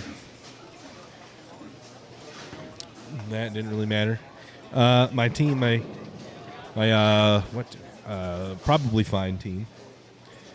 Chad not bowling good. Homie looks defeated over there, but Chris and Cheyenne are stepping up their game, winning some points. They shot 500. Between the two of them, and they shot 650. So yeah, that's what Chad shot. He's having a rough go over there, poor guy. But this is the end of Game 3. We're gonna move into Game 4. We're halfway through this A squad qualifying. Again, we're bowling 6 games. B squad starts at 2:30. So if you leave, know that we're gonna be back at 2:30. Okay, at 2:30, B squad will bowl, and then we'll reshuffle the teams for tomorrow's final qualifying. It's 4 games. So the bottom 14 teams will be put into A squad tomorrow morning. They'll bowl 4 games, same style. And then the top 14 teams, they'll bowl at noon. And then we'll cut to a top 5 step ladder. So you only have 4 games tomorrow to get yourself into the cut. And I have a feeling there's going to be a lot of teams vying for position. There's 3 or 4 real good teams here, and there's 3 or 4 good teams. They're not quite as good. I don't think that squad is as good, but that leaves more opportunity to win points. Like at the top here, you're going to have some of the best teams just beating up on each other, and they're not going to get as much of a cushion. It happened last in the summer as well. If you get a breakout team, there's just not as much competition. They can run away and have a solid points lead going into Sunday. So we are just going to go ahead and get all the teams situated for the next game, Game 4. Like I said, with the Swiss style, it is a position round every game. So once we have the score, we have to get the scores in and the points tallied, and then we reshuffle everybody. We move to the pair to the right, I believe, or two pairs to the right. So, no, a pair to the right. This is 1 and 2 seeds. We're on 7 and 8. So the 1 and 2 seeds will be on 9 and 10, 3 and 4 on 7 and 8. Excuse me, 11 and 12, 5 and 6, 13, 14, 7, 8, 15, 16. 9, 10, 3 and 4, 11, 12, 5 and 6, and 13, 14, 7, 8. So that's where we're going to be at. Once I have scores, we'll bring them to you, of course. As Team Storm is going to extend their lead. I don't know what the Hares did, but I'm sure it was good enough. Team they were bowling. I'm not 100% sure they could have gotten split again, and they're going to fall further back from Team Storm. They're going to have to get their act together. But yeah, it doesn't look like 9 and 10, 7, 9, 10, 11, 12 are quite as high scoring as the rest of the house. Not from what I could see, at least. Looks like 13, 14, 15, 16 scores decently. Sounds like I've seen 3, 4, 5, and 6 scores okay. I've seen some good scores on that end, but I haven't seen a lot of good scores right in front of us. The booth is behind 9, 10, 11, and 12. So that's where we're watching. I can kind of see what's going on from back here. I'm not watching it from the camera, so I don't see it quite as being as good, but the 1 and 2 seeds will be on 9 and 10. They were on 7 and 8. They'll be on 9 and 10. It's going to be another grind fest. Another grind fest. So we're going to take another quick break. I want to shout out to everybody watching. Go ahead and subscribe to the channel if you haven't. If you're watching the playback of this, subscribe to the channel. It helps us out tremendously. When you subscribe, there's about 80% of you. We went from 90 to 80 when I started telling you all about this. So let's go 80 to 70. Go ahead and subscribe. Go ahead and we've got links to all of our social media. So if you want to see any of the other content that we post, it's on TikTok, Instagram. Go ahead and that's in the description. Head on over those links and follow us there. I'll be right back, folks. Thanks.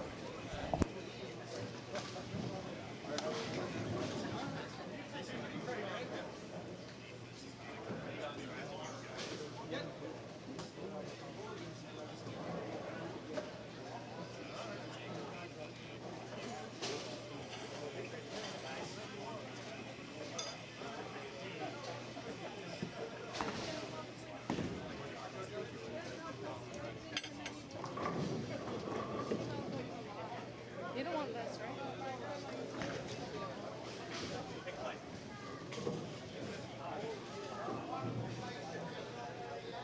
4, 5, 6. Oh yeah. Okay. Just one. Yeah. I just like to double check. Yeah. Thank you.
gonna take my wallet.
It was pretty gross, too.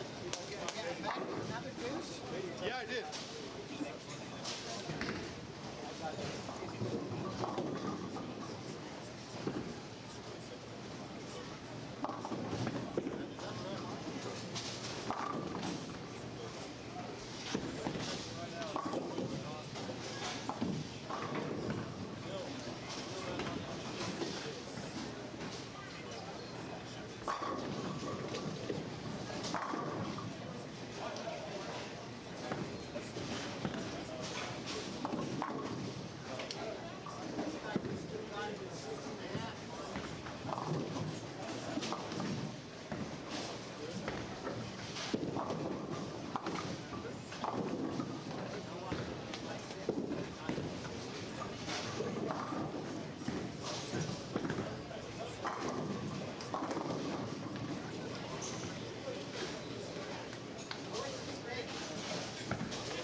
driving through, I think it was Katy. When I was coming down, it was like sheets. Like I could, like my windshield was so fast, I could barely see.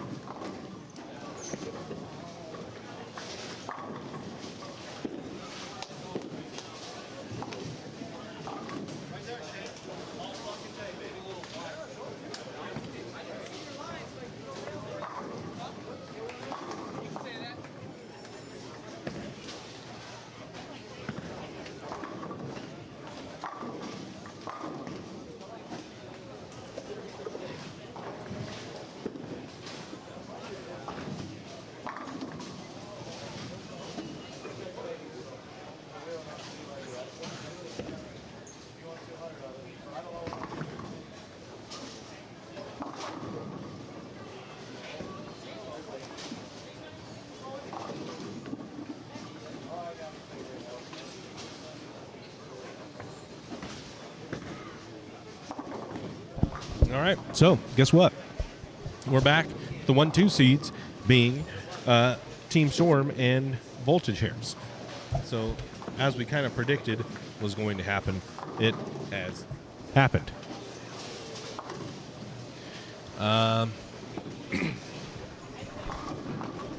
Yeah, that's where we're at. Those are your 1-2 seeds. 3-4. 1-2 is on 9 and 10. 3-4 is there on your left. Large Banana Split has stayed up there, but we have Salt Lake City Outlaws have moved up to the 4th position. FTG now in the 5th or 6th position. They've fallen back a little bit. And we have the Jays now on a run towards the front, as I had expected they would probably do after they kind of just got freight trained by one of the two top teams. I don't remember exactly who they bowled, but they bowled.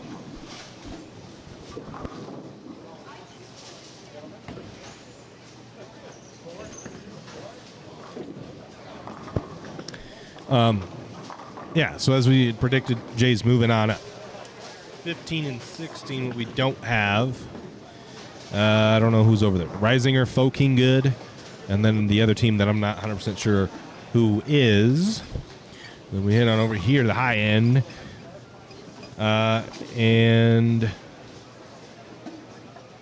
we've got, do they flip-flop? Yeah, Azevedo is bowling. I don't know what team that is. Breckenridge's team. And Probably Fine is on the 5 and 6 pair. 7 and 8 is your 13, 14. This is your 11 and 12 seed, and 5 and 6. 9 and 10 is a 3 and 4. So that's where we're at right now.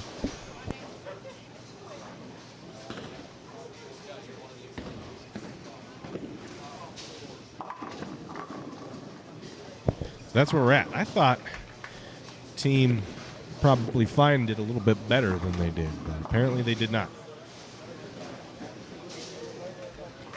Because they won, I believe they won the team point. They won 7. They went 7 and 2, didn't they? Maybe they were just that far behind. I don't know, where were they? Probably Fine and Pay Me My Quarter. They were tied. Maybe they went 5 and 4. Yeah, maybe Chad bowled so bad that they lost the team point. I don't remember paying attention to the team point. So that's probably what ended up happening. We went 5 and 4, and it's just real tight down there, the bottom 3 quarters of the field. It's just 13 and 14 are pretty far behind at this point.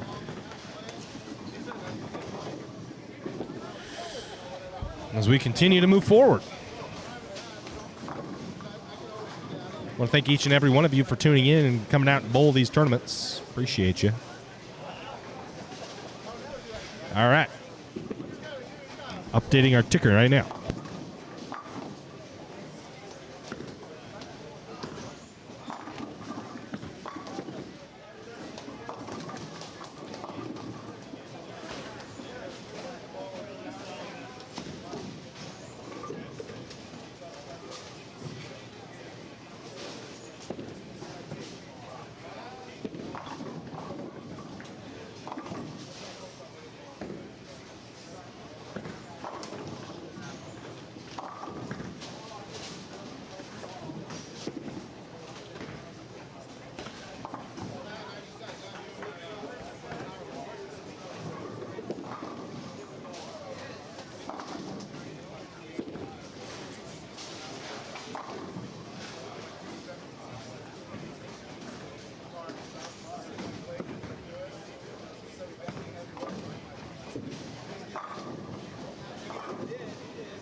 All right, so your seeding so far, Team Storm 21-6. They're your 1 seed currently. Team number 2 is Voltage Chairs at 20-7. Large Banana Split 18-9, and tied with them is Salt Lake City Outlaws at 18-9. And we have to drop 4 more points down to Jays and FTGs and Big Check Hunting, all tied 14-13 at your 5, 6, 7 seeds. 8 seed Foking Good 13-14. They're tied with KOAs at 13-14. 2 teams at 13-14. Payment My Quarter 12-15. They're your 10 seed. 11 and 12 seed. Your 11 seed Big Stack of Flapjacks 11-16. Probably final 11-16. So very tight from 5th down to 12th. Then you're 13-14 and kind of falling off a clip. Your underdogs at 8-19, and Quesalupa Supreme have only won 2 points. Your average leaders, Craig Arrington through 39, Matt Pobago 224, and Adam Breckenridge at 223. Point leaders, 4 of them tied at 6. That's Billy Cook, Tim Johns, Craig Harrington, Jordy Harrington, and an 18-way tie for 4th. So a couple undefeated guys up there. Your high team game, 765, Foking Good. That's a solid game. Wow. That's impressive. That is Craig Reisinger and Ken Fobb. So 765. That's 75 pins higher than any of the other games. That was Jays at 690. Very impressive. Breckenridge, nope, can't get it to mix. Leaves 7th pin. Chris Walker up now.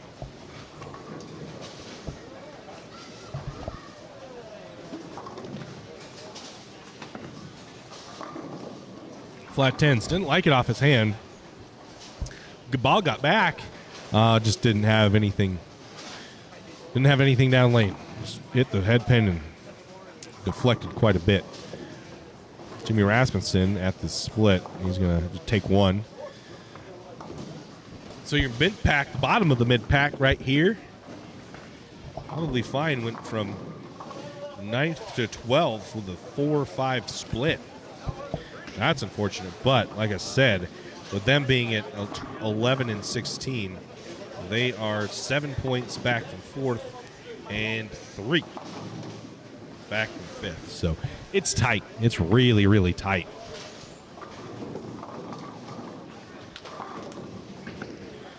Real tight. Cheyenne Myers up now. She shot 250 game 3. So she's found her stride after struggling game 1. Ball looks pretty good. As the frictions has developed on the right side of the lane, her look has gotten better and better. And she's able to play her A game. Pattern's not disclosed, but it is just a slightly flatter house shot, pretty much. Is all. Slightly flatter. A Mixer 10-pin stands, 240-10 there.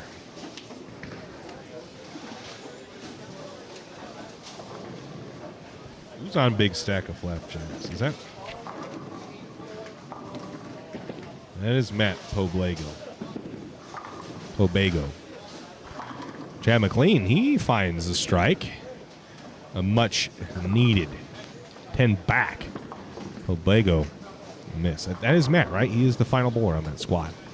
It's Jimmy Rasmussen, Jordan Nolan, Matt. So he's bowling really good. He's their average leader, right? No, he's second in average. Craig Harrington's just bowling his mind now, averaging 240. Scotty Redmond Mixer got it.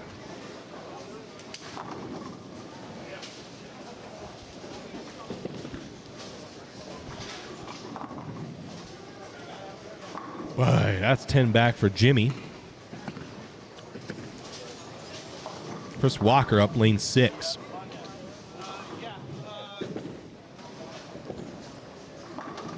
Walker got it. So Walker and Cheyenne really finding their way here. They just got to get Chad to contribute somewhat. I mean, they lost a team point because he shot 150. They go 500 between the two of them. He shoots 150. So if he can at least start to contribute, they'll be fine. Jordan Nolan, Mixer 2-10. So it looks like 5 and 6 just a little bit different than they had anticipated. So those balls haven't. Matt's ball didn't look tremendous. That ball actually looked decent. And 2-8-10s, Braden Hatch makes a spare. Cheyenne Myers up lane 6.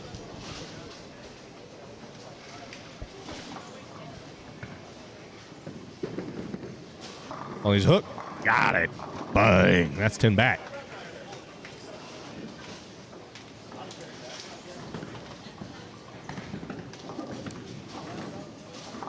So, our team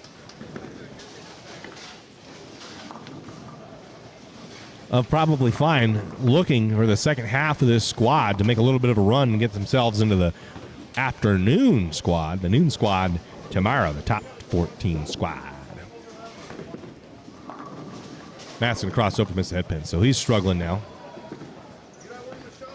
Chad McLean up now, lane 6. Adam Breckenridge, lane 3, crosses over, gets it somehow. Chad's made a huge move right. Oh, wow, almost went fast 8 to a tripped 4-7. Wow. What a break. Chad has made a huge move to the right. He was playing fairly deep. Was really struggling to get the ball off his hand. I didn't talk to him. Really struggling to get the ball off his hand clean. And I think that's why he's moved so far right. It's because the way the ball is coming off his hand. So try to alleviate some of that miss. Is Azevedo through the face, 4-7-10. Matt chopped the spare.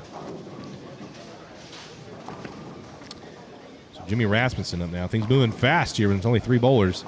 Mixer, nope, flat 10. And now it'll be Walker.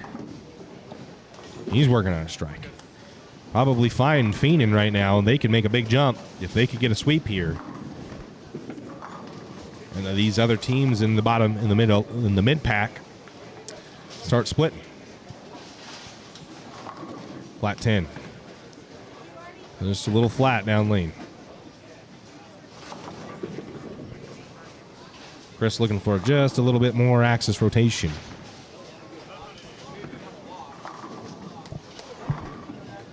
Folks, any questions? I've got the live chat up on YouTube. So if you're over in Facebook land, head on over to YouTube. If you've got a question, that's where you can post it, and that's where I'll be able to see it.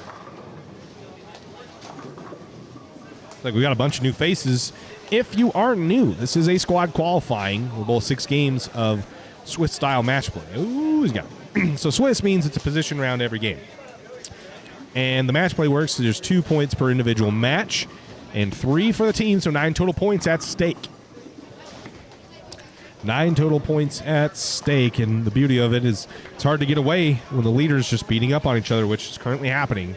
There was a little bit of a mix-up there late with, or in the second and third game with Team Storm Voltage Hares. They've met again, and they're probably going to split again, like they did earlier in Game 2. Game 2 went to Team Storm. Voltage Hares faltering a little bit, but now they have got their points back. They trail by 1 to Team Storm. Cheyenne Myers ball looks left, needs hold. No, 3-6-10.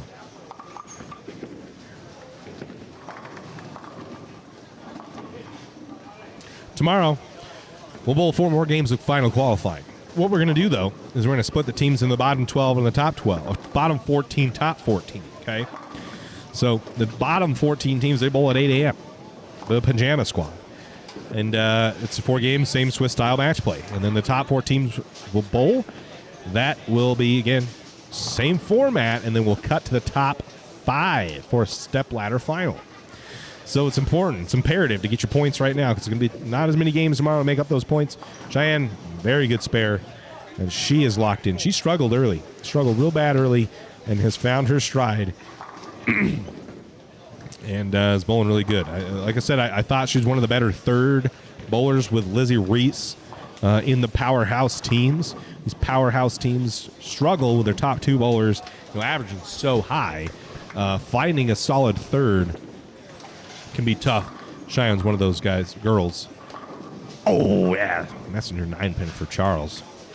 So he's finding something. Made a big move right with the way that the ball's coming off his hand. Can't quite do what he wants to do with the ball. And it's working for him as he Messenger 9-pins. But yeah, I had foreseen this being Lizzie, one of the best thirds. And Cheyenne probably want to be one of the best thirds you can have on your team with these you have two guys averaging 430, and you only have a 630 average cat, 430 to 450. You got to find someone that you can count on. Cheyenne, new to this area from Moscow, Idaho, which is northern Idaho, so she flew in for this tournament, and it's looking to be paying off, and she's starting to bowl really well now. They can get Chad on board. I think they can make a run. I really do think they can make a run and get themselves in that top 14 split. Scotty goes to the face. So 3 and 4, they're kind of trading back and forth with some struggles. As Walker goes mixed. Let's check in on our leaders over here. That's Steve K, lane 10. Mixer got it. So here on 9 and 10 are your leaders. 7 and 8 are the bottom two teams. Oh, and Dante continuing to struggle with carry as he stones an 8. Jordy Harrington, that ball's left through the face. Ooh, ouch. That's a 3-9-10. Not automatic there. So these are your leaders. Second and third are on 11 and 12. So they are just over here. This is your second and third place team, or your third and fourth place team, excuse me. Large banana split, that's the team of Billy Cook, Billy Bell, Jeff Carlos, and then you have the Salt Lake City Outlaws. Two teams I did not think would be making a run and being up in the front halfway through this first squad. And then you have FTG and the Jays. Jays did think they would have a good showing, and they are. And then Big Check Hunt and Foking Good. Also, Foking Good, they are on, actually, the pair next to us. So the Jays and FTG, they're on 13-14. So Jays thought would do well. I knew both chairs Team Storm would do good. Pay Me My Quarter not doing as good as I had thought. They were having some early struggles, and so it's probably fine. So 4 of my top 8 in this squad having some struggles. Back, Clay Reese up lane 9. As this fourth game halfway through is coming to a close. That ball looks left too, gets to hold, but deflects quite a bit. He flat tips. See Isaac Azevedo real quick. See Isaac's got for us. He's been struggling a little bit. That's 10 back right there. That's a really good ball from Isaac. He has struggles playing really straight. And I think early that's what this pattern was wanting. With a little bit more friction than I've seen in the past on the right side, you could definitely play straighter. And Harrington and Steve really showed that off. But now as the friction opens up, Chris Walker needs one here. Got it. That's 10 back. The friction starts to open up the lane. This comes in, and I think Isaac will have a little bit better of a shot. But he's going to have to figure something out on the fresh, I think.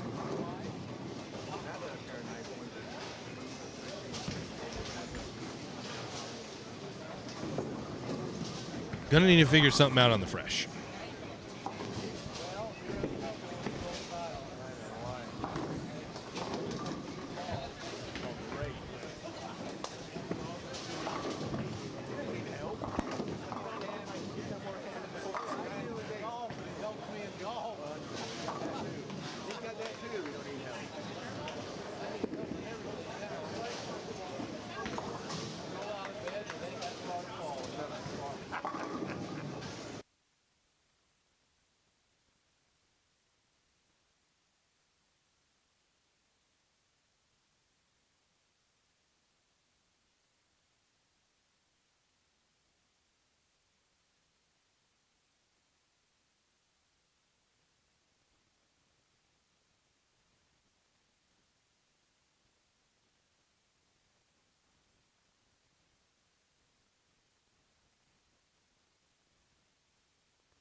go back to our first place because Craig Harrington's about to throw. Our break, we're, like I said, the internet does tend to kick us off, and then it comes right back. So we're going to stay here. It's not going to do it in another stream. I fixed that issue. So, yep, sorry if the quality isn't tremendous right now, but we'll be right back.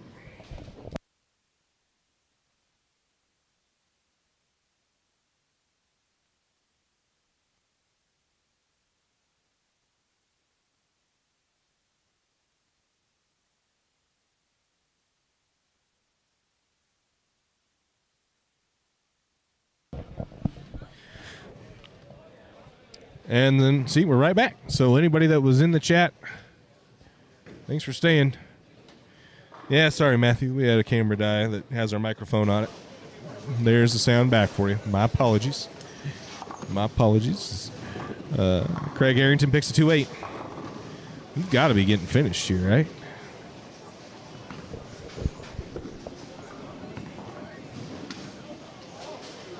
Yeah, we are in the 8th frame. Harrington has a slight lead, but with Clay off a strike, let's shut that down. Matt Bolts is currently leading Lizzie. She's struggled. And Jordy Harrington and Steve are in a tight battle. If Jordy can strike here in the 8th frame, he'll take the lead. He's currently down, but he will take the lead with a double. So there's the sound. Sorry about that, folks.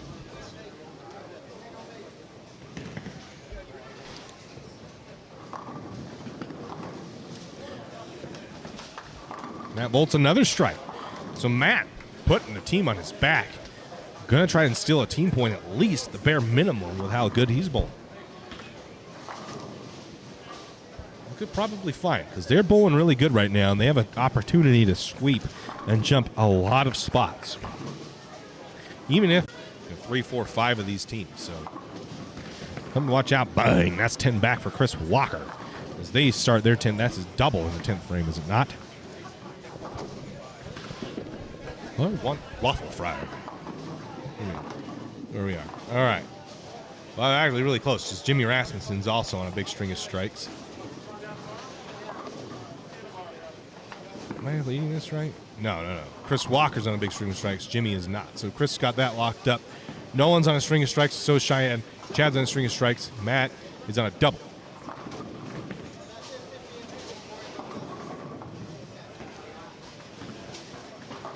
So they are 586 to 493. They have a 100 pin lead because Jimmy shot 150, and Chris is going to shoot 230 plus. Mixer got the 7 pin to fall. There you go. So the team of Probably Fine's probably going to shoot 700 here. They have a really good game going.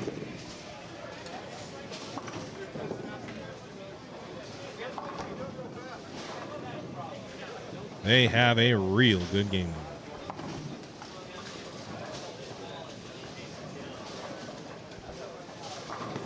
Scotty got it. So that's a good shot.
sorry for that connection interruption. I said it just keeps happening. So. Oh wow, Chad with a huge break there. Trips to 710 late. Where are we at here? I'm looking at my camera. Oh, that's the wrong one. There we go. It's Chad on a massive string of strikes. They are at 684. If he strikes, I think they'll shoot 694, almost 700. Cheyenne lost by 20 as Nolan clutches up, but they're gonna get 7. They're gonna go 7 and 2. Walker shoots 44, 03, and Chad they're gonna shoot 700. He actually has the first strike too. So they'll shoot 700 as a team and take 7 points. So not the sweep that they were hoping for, but a lot of points to surge late and get themselves into a good position. Almost kind of what you want to do because you don't want to be fighting these teams at the top that just continuously split. You can, if you can get your stride, it's a really good team. They're bowling against guys, don't quite have as much talent as he trips the 4-pin again. Not quite as talented as this team. Then they can easily, if they get like they are right now, they dig their feet in, they're going to shoot big games, and they're going to accrue quite the amount of points without having to really struggle for it. You know what I mean? So some pressure-free bowling now, as long as they can just nut up and shoot some good games, and they're doing it. We'll see the final frame here from Chad. He is going to fill this. They'll shoot 700 as a team. Yeah, there it is, bang. So they shoot 260. 260, 240, 2-0. I think that is correct, but I'll confirm. He shoots 267. So after Chad going 150, 140, 150, he shoots 267 in the 4th game, and they win by 126, shooting 714 as a team. Still, as high as that game is, Foking Good shot 765. That is massive. I mean, they almost shot 800, guys. That is such a big game. There you go. What's happening over on the old Pay Me My Quarter front? There we go. So Scotty wins 220 to 160. Braden loses 213 to 205. And Brian Glass shot 189 and it's gonna get beat by Isaac. He's having a good game now. They'll shoot 650, so they're gonna 7 and 2. So Pay Me My Quarter will 7 and 2, and they'll stay just 1 point ahead of Probably Fine. They started this game at 12 and 15. Probably Fine 11 and 16. So they'll both get 7 points. They're going to jump their respective teams. So Big Stack of Flapjacks, they're going to drop. Underdogs, is that who they both? No. Coas. It's Underdogs in case you look at there. So Big Stack, they'll jump them, and they'll jump Coas. Foking Good, they are not on a pair that I could see. But as far as on camera, let's see if I can pick them out real quick.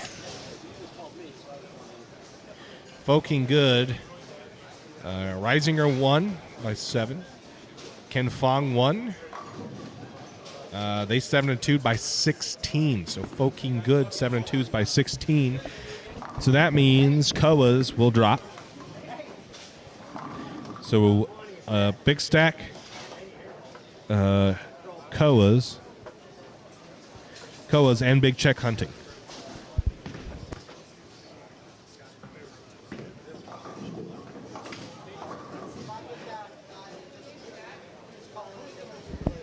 So Big Check Hunting, they'll fall.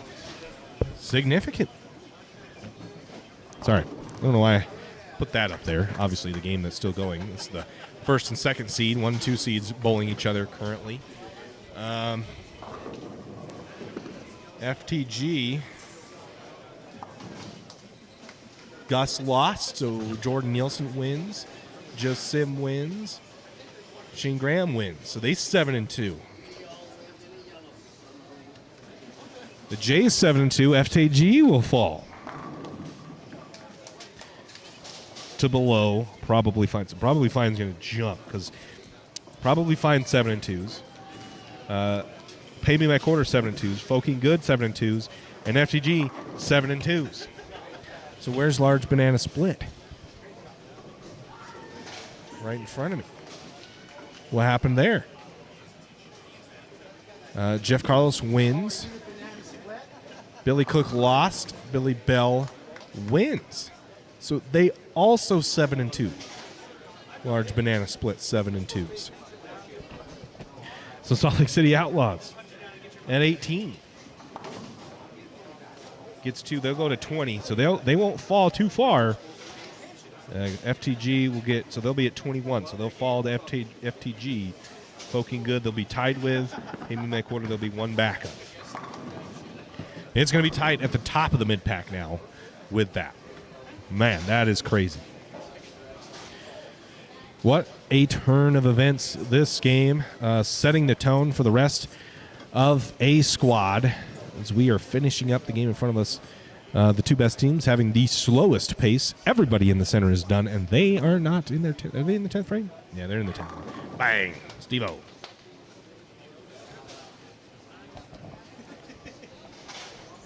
A lot of jostling right now. There's going to be a huge ton of new faces. So, Craig Harrington wins by 3 to Clay Reese.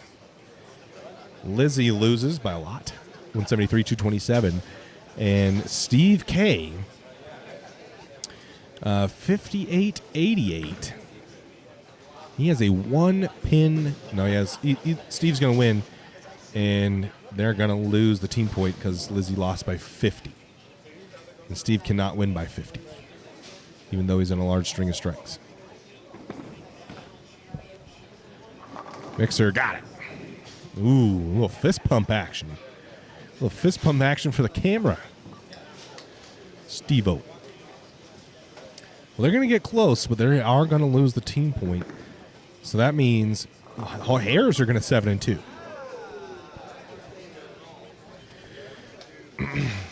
Jordy shoots 187. He's going to lose. But 624 is going to be enough to win the team point, and they will 7 and 2. Wow. So 7 and 2 at top, a 7 and 2 across the board. So massive change of position is nobody splits. Everybody gets 7 and 2. Steve-O finishes the game with a strike. What did they end up being? How close did they get? 598, 624. So they're about 30 short. 30 short. So 7 and 2 for Hares. So they'll jump to first. And Team Storm's going to drop. I mean, they'll up to be to 23. Voltage Hares will be 27. They'll be 4 points above Team Storm with a solid 4th game. That's impressive. So tip of the cap to them. It is going to be... It's going to be a wild finish in the last 2 games as we have so much jostling for position with every team going 7 and 2 in this 4th game. So it's tight. The top 2 teams, Team Storm comes back to the field a little bit. They're only going to be 23, so they'll be 3 points above almost everybody else. But Voltage Hares jumping a lot. They're going to be 4 points in front. So they could, they have no pressure really because they're not going to fall anything below second if they even got swept, which I don't think will happen. So we're going to have a lot of different matchups that we didn't have before because no one's split. Everybody's jumping everybody's falling. You're not going to miss it. We're going to take a quick break as we figure out the scores. I'll be right back once we get them. We have bowling in front of me. I want to thank everybody for tuning in over on YouTube. I do apologize for some of the connection issues that continue to happen. I don't know what it is. The provider just kind of kicks us off. It happens all the time.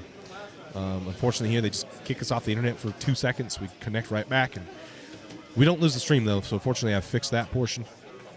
So stay tuned. We bowl 2 more games.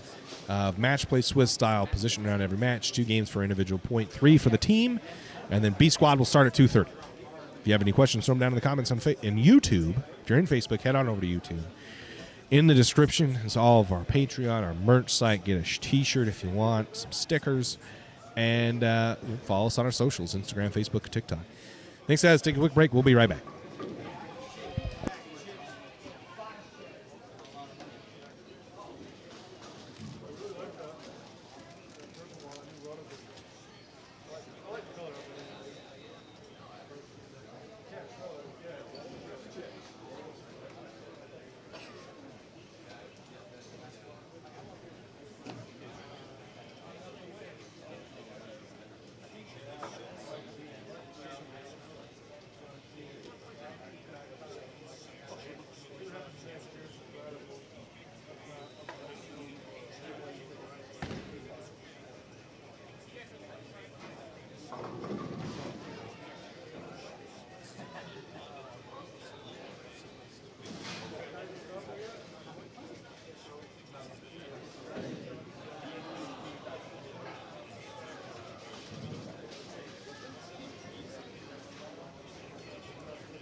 I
All right, game 5 underway.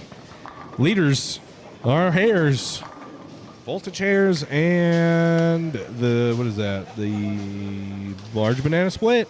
They 7-2. Salt Lake City Outlaws, and they jumped to second as Team Storm got 2 and 7, and they dropped. And Bowling the Jays, who've moved on up. Huge shakeup in the standings. with every team, every match going 7-2. I don't know about the very last place match with Underdogs and Quesalupa.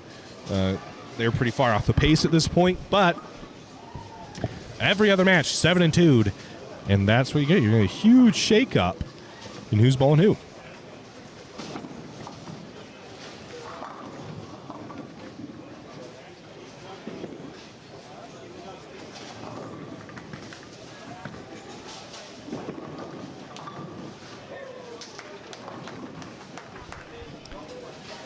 So our leaders here are 11, 12, 13, and 14.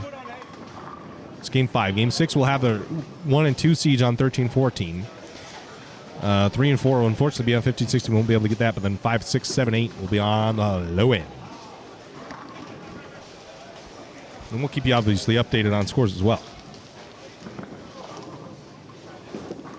SK bang, that's 10 back. Shot for old Stevie K. Matt Volts is left to split here. Looks like a 2-4-10. Won't convert. So can Large Banana Split give Harrington's team, the Voltage Hares, a run for their money here? If they end up getting swept, Voltage Hares really got a opportunity to run away with this and hide and have a big buffer in top 14 qualifying tomorrow afternoon. If somehow we can get Large Banana Split to split here, actually split, and not get 7-2 or swept, if they could split, that would be massive. Clay Reese, bang, messenger. Jordy Harrington can't get the same luck. Clay has a very slow messenger come and roll out the 10-pin. Yeah, so if Banana Split, if they get swept, the Hares team, they're just going to run away and hide. They're going to be so far ahead at that point. It's going to be tough for them to make a run, anybody to make a run for them.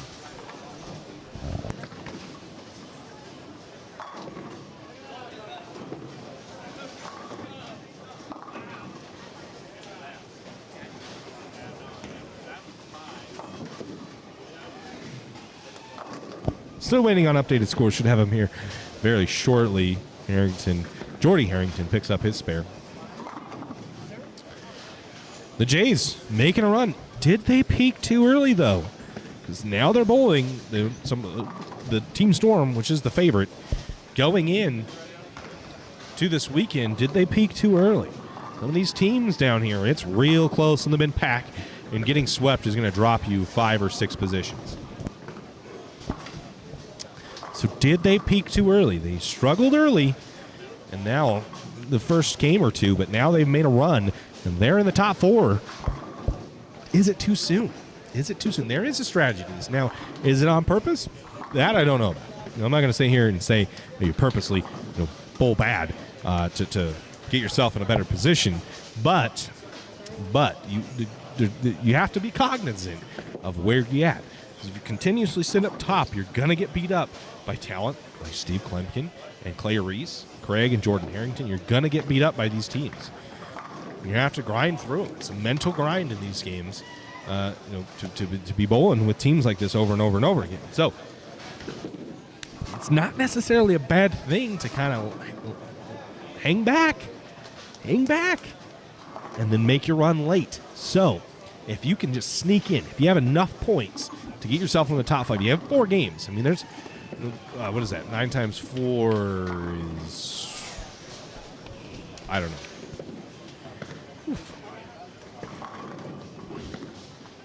36. 9 times 4 is 36. Wow, that's really.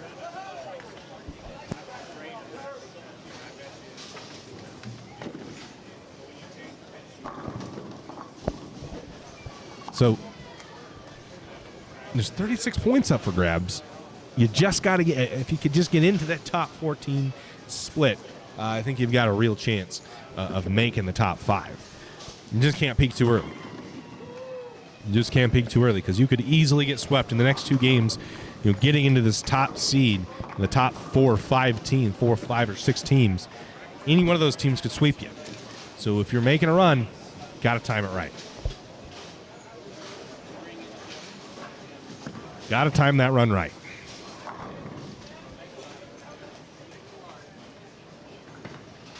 Lizzie, lane 14.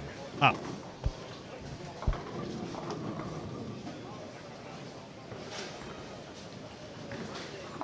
High flush. Got it.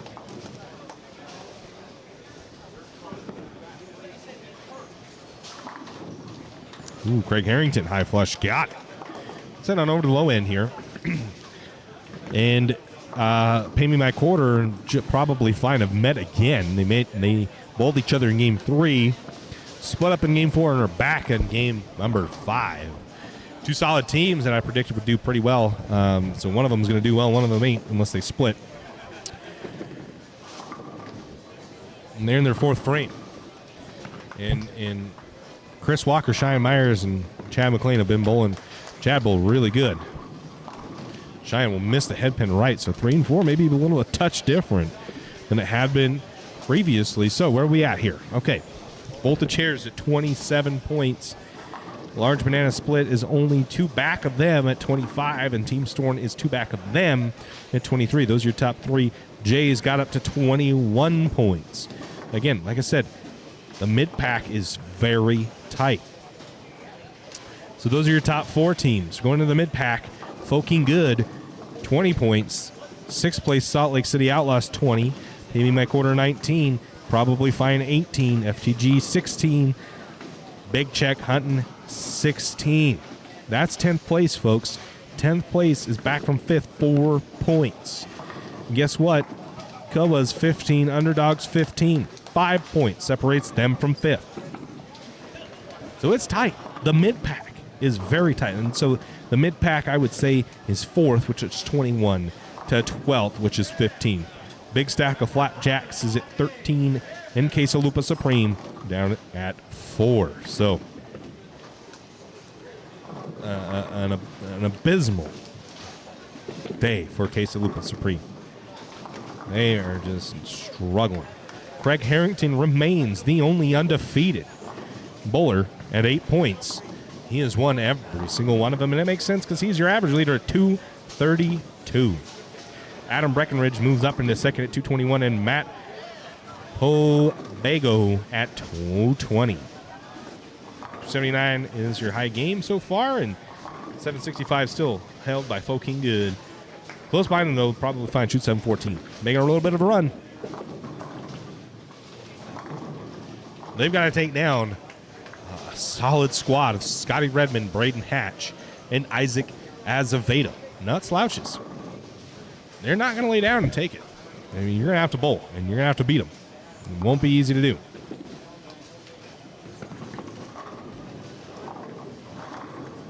Will not be easy to do. Walker up now, lane 4.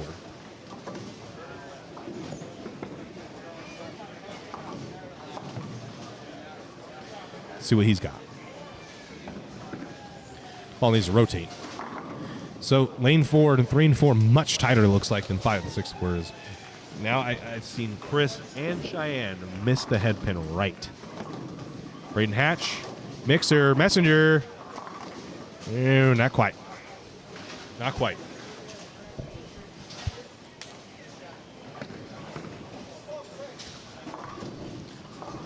FTG's found themselves in the mid-pack. So probably Fine has gone from 12th to 8th.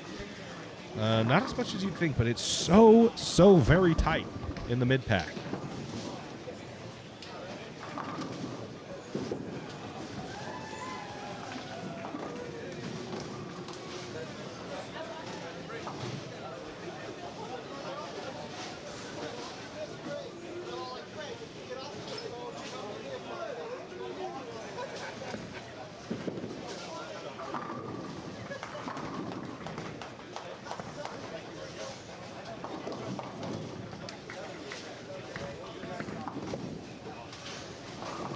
Cheyenne. All right, we need Chris picked his spare. We need a good shot here from you, Cheyenne.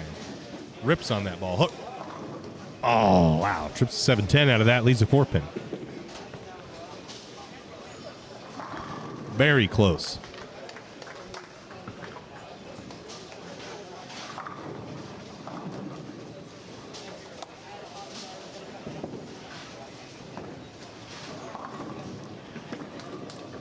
Where's our score at? 'Cause we're halfway through, and anything could obviously change. A couple opens, and you're in or out of the game immediately. Where are they at? Walker in a close one. Cheyenne down 30. And Chad getting beat up by Isaac, who's on a double. Close. I mean, they're not out of reach at this point yet, but definitely some trends. Chad up. Isaac off a double now. Chad through the face. So yeah, they're tight. They're very over under. We saw Chris and Cheyenne miss the headpin right, then Cheyenne go through the face, and so did Chad. They both leave 4 pins.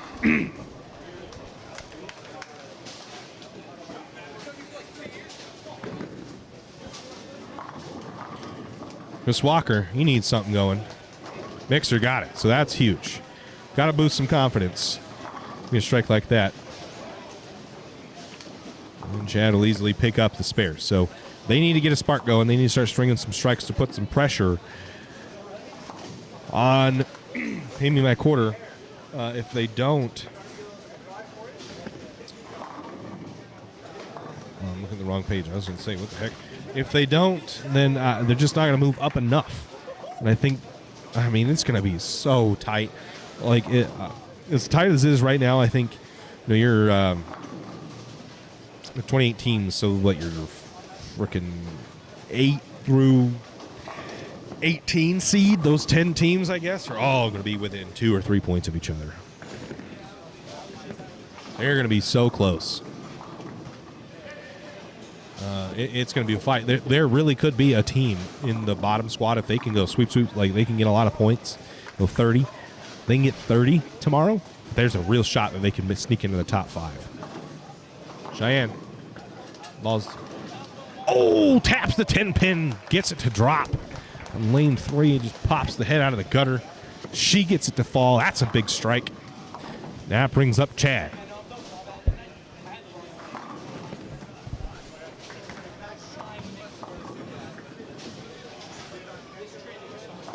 The pressure mounting here. We're running into the second half of this penultimate game. And points are of the premium, as there's not much time to get them back.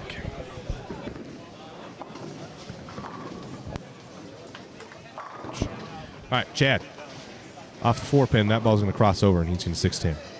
So Chad's struggling again. Looks like he's finally getting his hand around the ball. He'd moved shot 260, moved like 10 right. Just kind of puking it. That's what he was having issues with his hand. Oh, Braden Hatch to the face.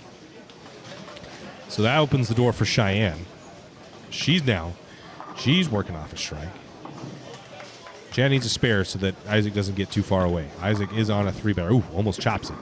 So he's got to have some help from Isaac, and Chad's going to need to figure out a way to string a couple strikes together.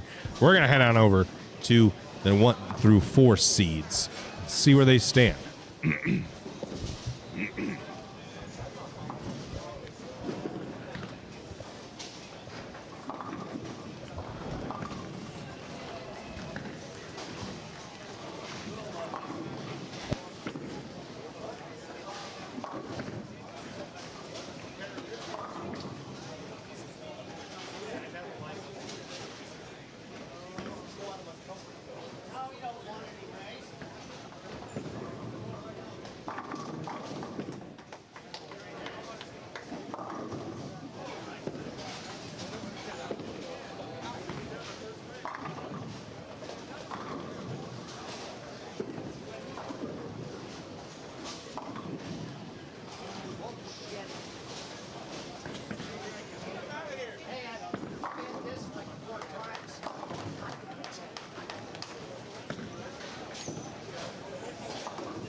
Okay, tickers updated with your top 5 teams as they sit.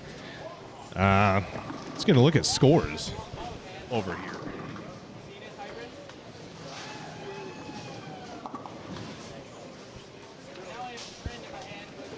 Prices.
Test.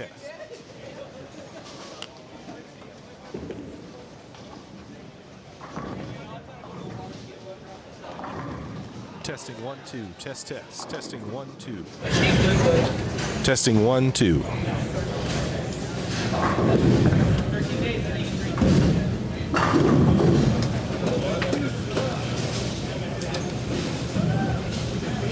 Testing 1 2 3.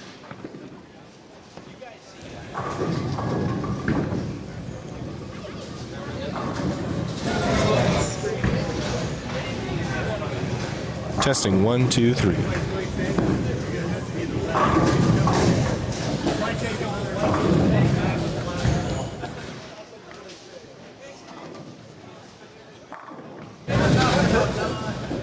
Test 1 2 3. Test 1 2.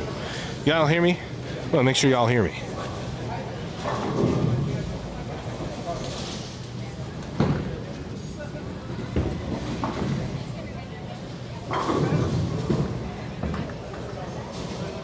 Can y'all hear me now? Throw a comment down in the chat if you can hear me.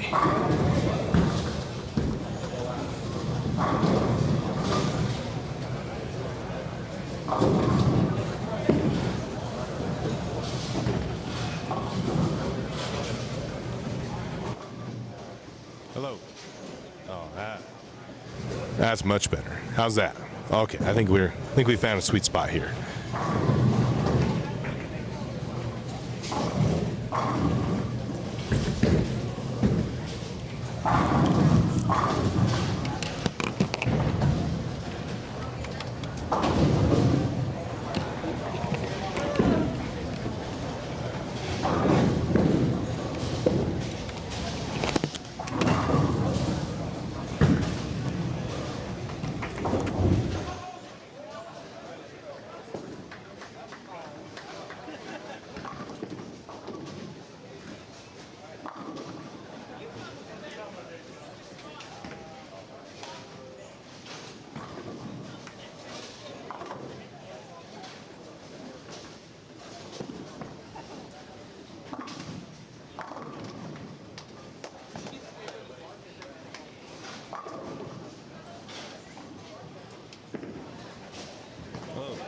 Sweet.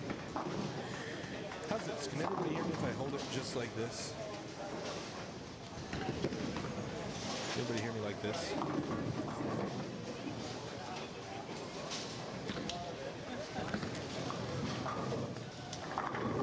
No. Hello, guys. All right, perfect. Now we're at where we need to be. I'm going to look for scores here as we walk through.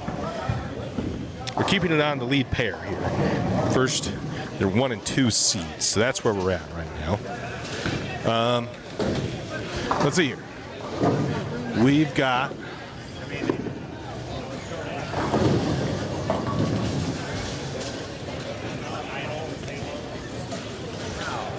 Steve. I really don't know.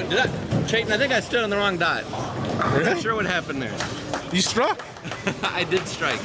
You know what it was? Yeah, I'm gonna say it was the power of I know. my Kenzie saw that from like a mile away. She's like, look at that sticker over there. It was a sticker. That's what did it. Brought me good luck. Living the hype, baby. Yeah. You guys are bowling good. We are. Wow. The Reese's are holding me up. Yeah, I can tell. So, Reese's Team Storm, they've got a commanding lead. They're 150 sticks up on Jays right now with a lot of strings of strikes going. Clay just, what, 4-pin? Yeah. Clay just 4-pin, but he's going to easily win his point. I think they're all going to sweep. Lizzie's got a 6-bagger going. Yeah, she's going to win her point, and Steve-O is most likely going to win his point, and they're going to sweep. They're going to big-time sweep. Over here, this one's a lot closer. The Billy Cook, Billy Bell, and Jeff Carlos team, they're only 54 sticks back. Make that 45. And in the 9th frame, Craig has a chance to win. He's most likely going to. Matt Boltz is down to Billy Bell and Jordy Harrington on a string of strikes in a close one. Ooh, that's 10 back. That's a good shot. That's a good shot, and they are down 75 sticks. The team of Billy Bell. The Billy team, I guess. 2 Billies in this team.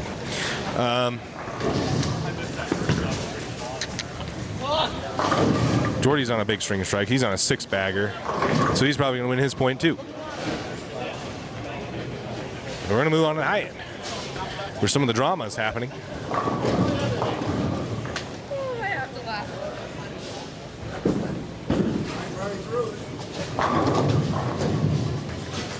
So now I'm on the low end. Excuse me, it said high end, I meant low end. Just want to confirm our sound here. Yeah, we're good. Okay, we're still good. Perfect. All right, Chad McLean, lane 4, mixer, nope, 4-pin, light 4-pin. He's struggling big time. So, huge struggle bus here. He can max 54, he shoot 184. That's not going to be enough. Because Isaac should shoot 27. Walker working off an open, needs to fill the 10th here. That one's close. Redmond can shoot 94, and Chris can shoot 01 if they both punch. So we're at the end of this game. We're going to switch it real quick. Chris Walker, bang, that's a strike. Will you switch the camera? Press auto.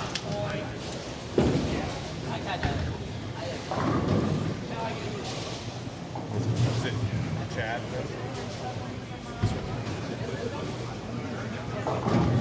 So Chris Walker gets the first one. He needs to fill him to shut out Scotty. Scotty also needs to punch out to have a shot.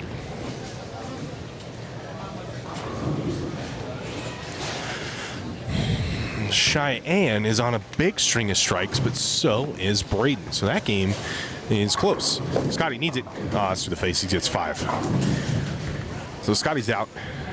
Either way, Chris can spare here. It won't matter. Chris will get one.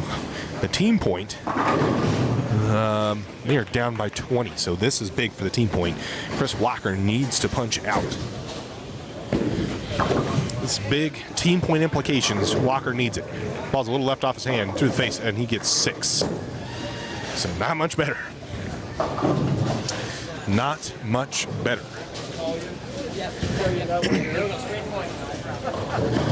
They are 20 to the bat. Scotty will go 7 count in the set 10th frame. That is not good. Walker will get 2. So a lot of weight here on Cheyenne. She is in a real tight match with Braden. What is she going to shoot? 13, 43, 73. She can shoot 233 with a punch here. Hatch can shoot 53, 83, 13, 43 with a punch here. So ball's left off his hand to the face, and he will split 4 6s. Wow. This is insane. All right, well, now Cheyenne's shot's even bigger. She can put some space with the team point with a strike here and lock up her own point. No, it's 7-2 if she can win. There are 44 pins to the good, and that was a massive shot for Braden. Really needed that one and didn't get it. Cheyenne now off a three-bagger, excuse me, needs it. No, on a four-bagger, wants to go Brooklyn, and it will not, but she does not leave a split, something she can make. Cuts that one off under the pressure as Braden will get 8.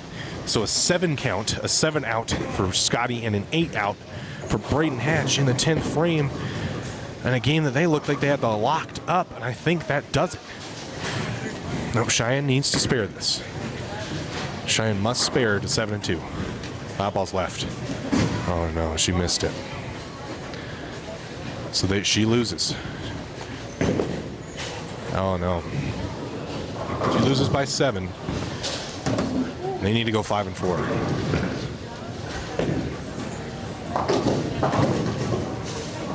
Chad needs all of them. Isaac's on a strike, so he can take 10 pins off. They are 17 to the good.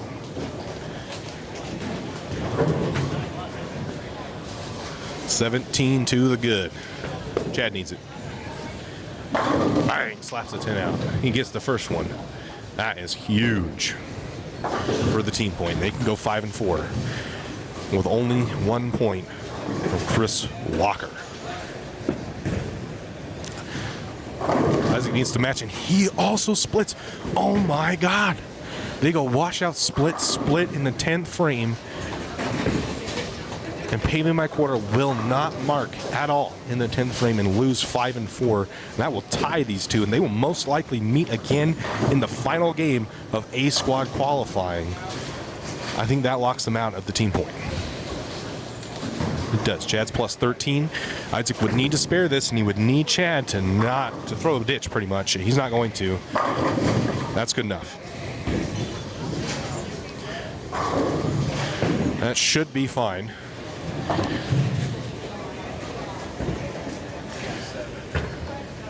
That should be just fine for them. How's the sound, everybody? Everybody hear me? Doing a little mobile walk here. I am standing behind 3 and 4 watching this unfold. Yep, it is. Perfect. Oh, wow. Isaac picked it.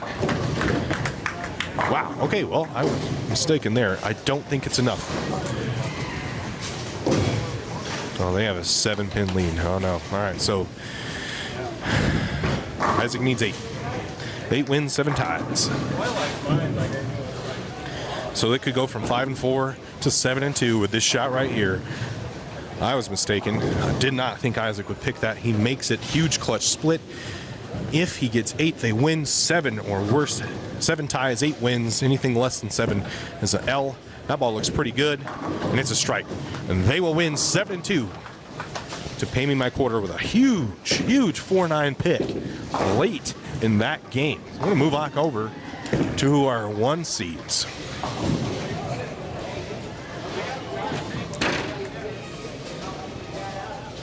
So we'll move back over here. We'll take a look as they are finishing up the 1 seed game on 11-12. 13-14 is done, and that should be a sweep. That is a 114 pin victory. Clary shoots 240, Lizzie shoots 240, and Steve-O, low man, 221. Yep. Steve then open in the 10th gave an opportunity to lose his point. No, never had it. He had locked up in the 9th. So, Team Storm sweeps. And over here, Craig wins, Matt loses, and Craig wins, and they will 7-2. So, Team Storm inches ever so much more closely than that sweep. They get a 2-point advantage over Voltage Hair. So, some more sweeps. And that, I mean, really, probably Fine's going to need to sweep if they want to have any chance at making the afternoon squad.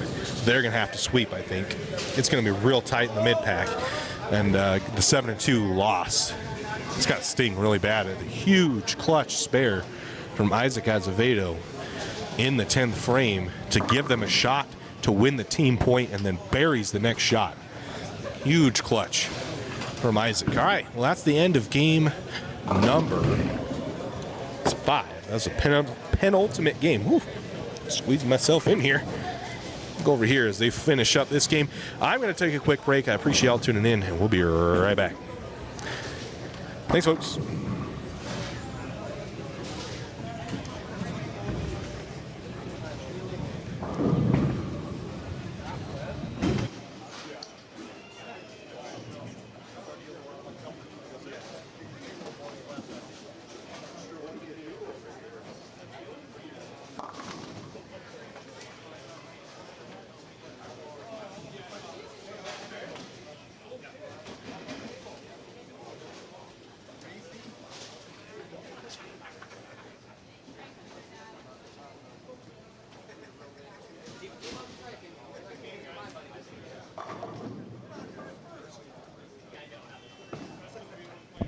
Lynn, yes, fat booty cheeks.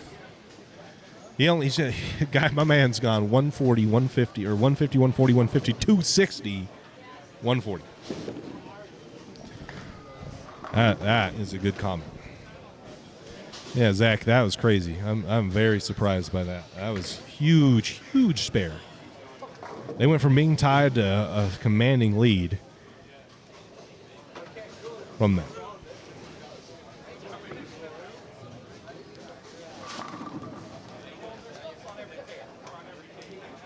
Cool. Well, I'm going to take a quick break. Thanks for tuning in, guys. Thanks for commenting, and hope you liked that. That was a new thing we did, and just took the mobile mic and went out and called them while I was standing behind them. So I'm going to take a quick break. We'll be right back for Game 6, final game of this Ace Squad qualifying. Thanks, folks.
Just another 18 years after that.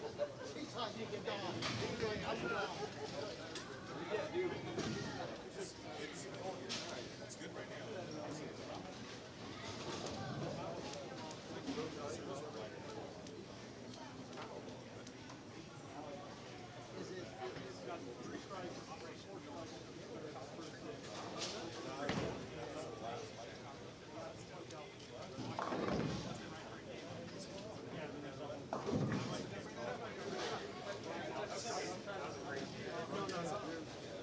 stay down.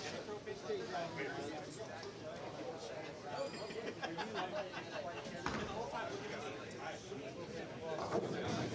Is it snowing?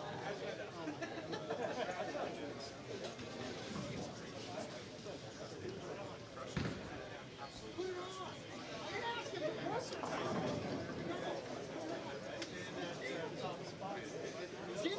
Dinner's on the line. All right? They tell you where, but dinner is on the line. You know what? I'll even get you a Big Mac. You can literally get strong.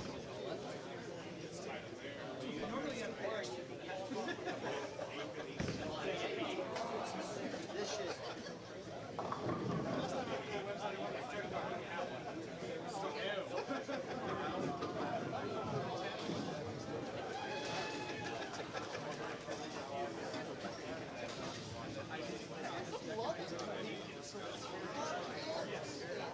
No, I don't know about this.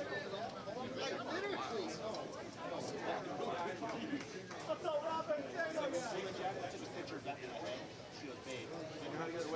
Don't you say that. You just say, you know what? I'm gonna do it. I fucking hate you. I thought you looked at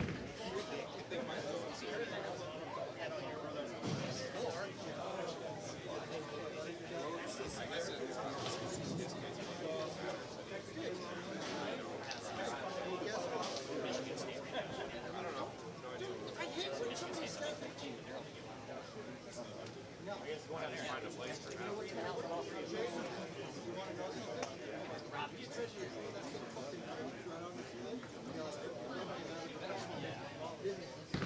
you're like, it didn't work. And you're like, yeah, it did.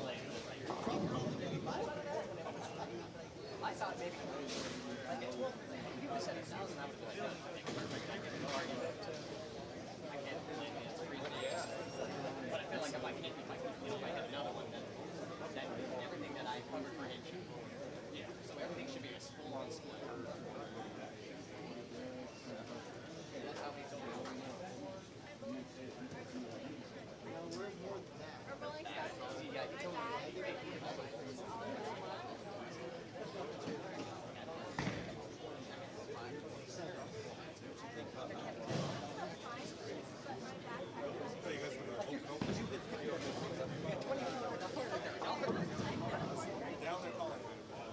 Oh, I didn't know.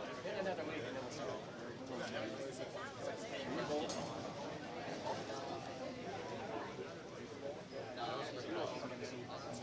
Some of that game was nuts.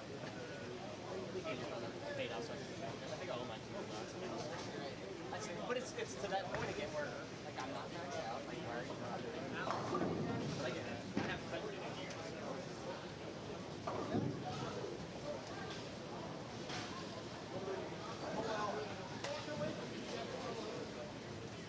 Five and six.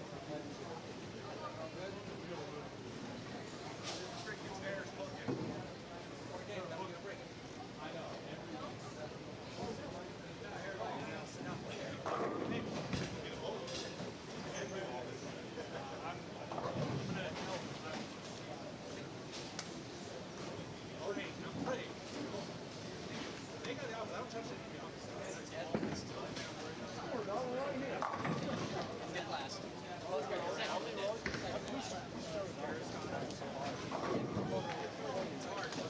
You know they're you guys have to be at 13 or 14. I thought we were doing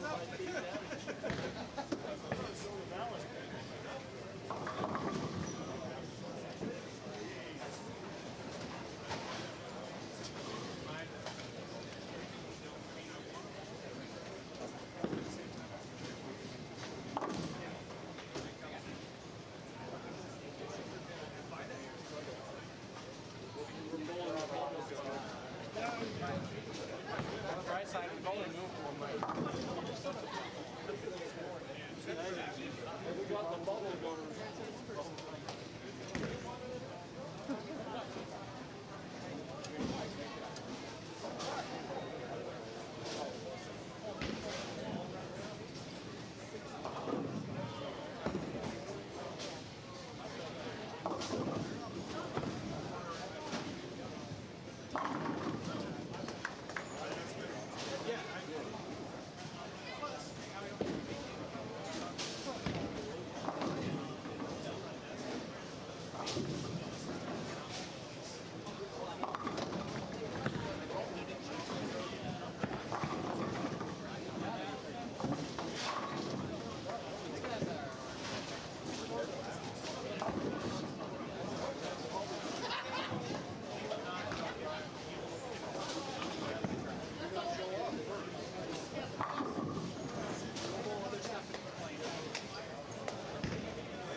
Okay, folks.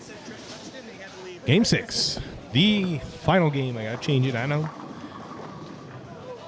Lynn with the comment of the year. In that.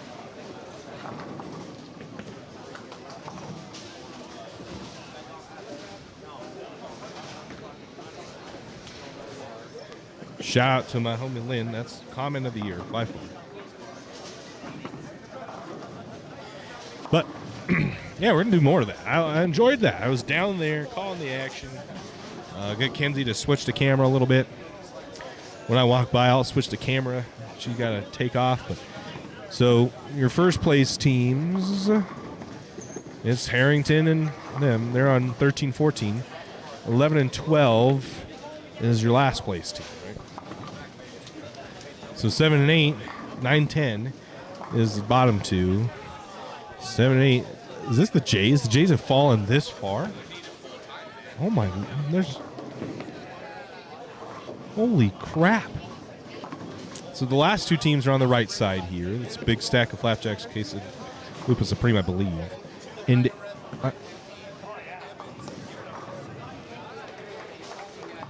is this the Jays? I think it is, right?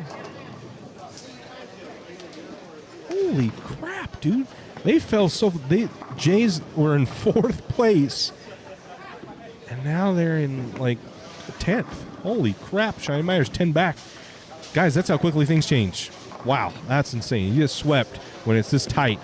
And you fall like a lead balloon. Oh, my goodness. That's unfortunate. So they're looking to get something out of here with Probably Fine. Probably Fine's looking to get something out of this as well.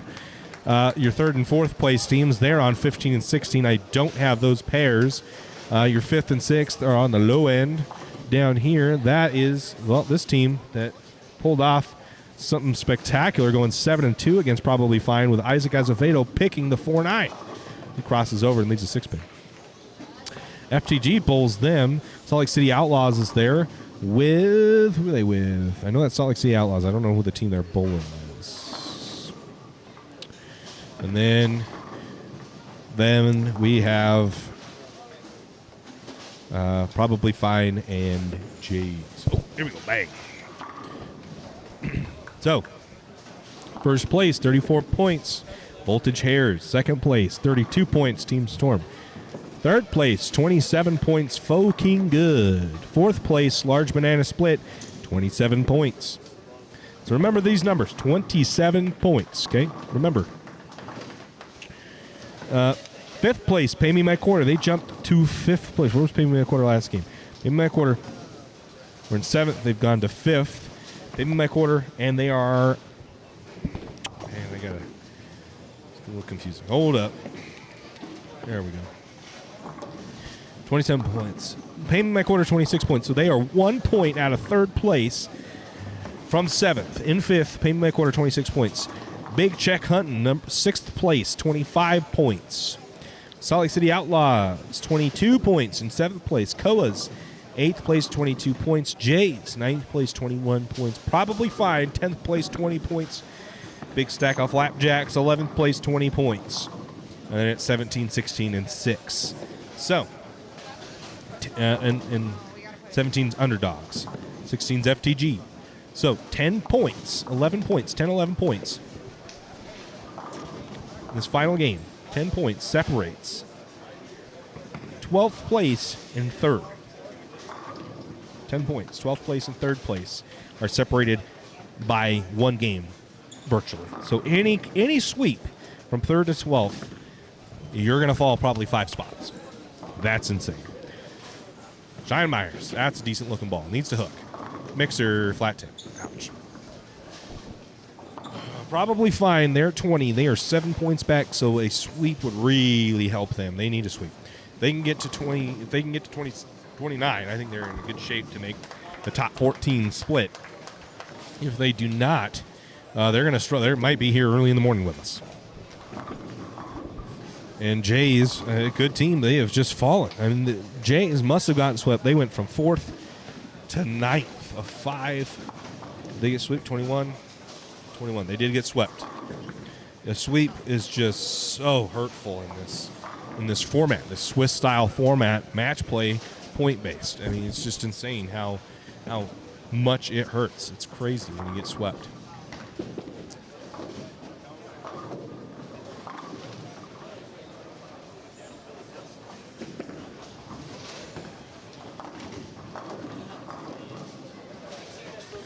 All right. 1 to go. We're about to lose sound, so I will be right back, guys.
Cheyenne. So about halfway through, I think I'm going to go survey the land with my portable mic. We'll take a look what's going on. Cheyenne Myers, lane 7, needs a hook, doesn't miss his head pen, and 2-4-10. So that's not helping. And we are experiencing a little bit of a connection interruption.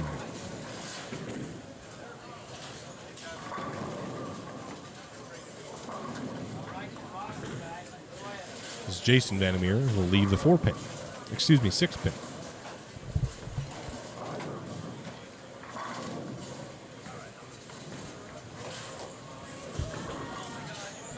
And she will take 2 off of it. So Cheyenne struggling a little bit.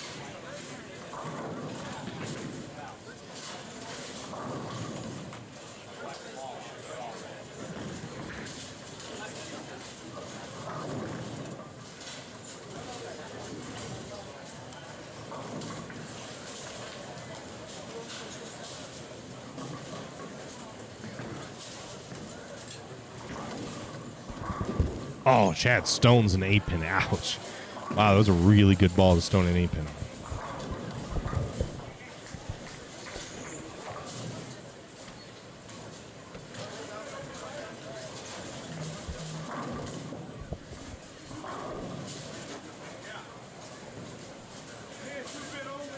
And he'll clean it up.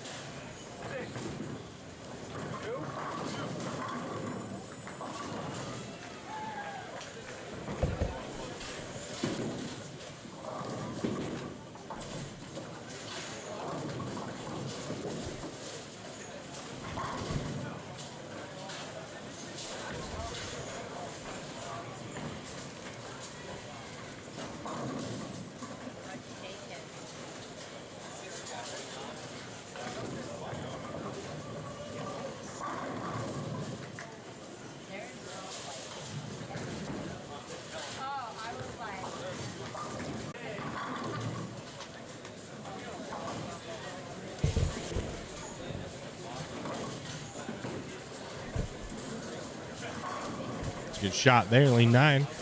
Jason Vandermeer up. I'll take you to our leaders here in just a moment.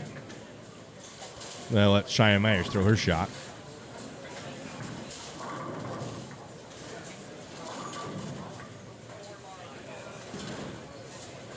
Oh, maybe not, while we are currently disconnected from the internet.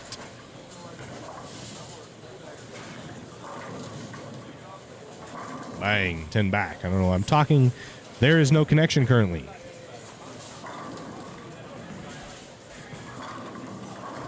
that.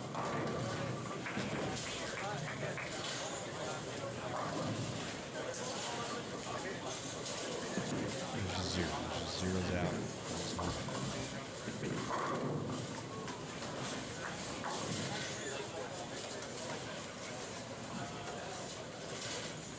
And we're back. Don't know why it keeps happening, but we just kind of get knocked off and then goes away again.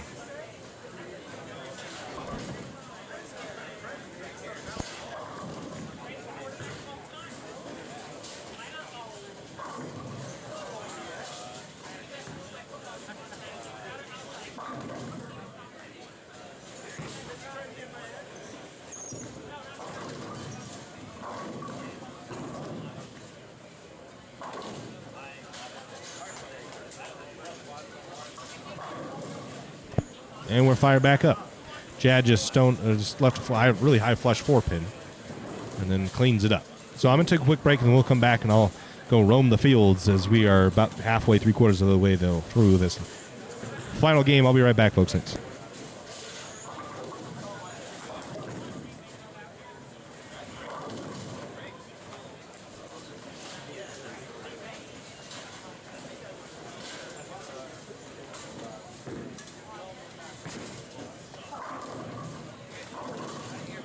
Right here? Oh, okay.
Okay, your boy's back, and we're going to go ahead and walk the field. Should be fine now, I think. Mr. Freeze. I had to run to the bathroom really quick, so I think it should be fine now. I'm showing everything green on my end. YouTube on my end, the back end showing everything's fine. I'm on YouTube on my phone, and it's showing that it's fine, so I think it should be fine now. It looks like we had a little bit of an interruption. I'm going to go ahead and walk the field, and we're going to start right here in the middle. We're going to look at some scores as they're in the 8th frame.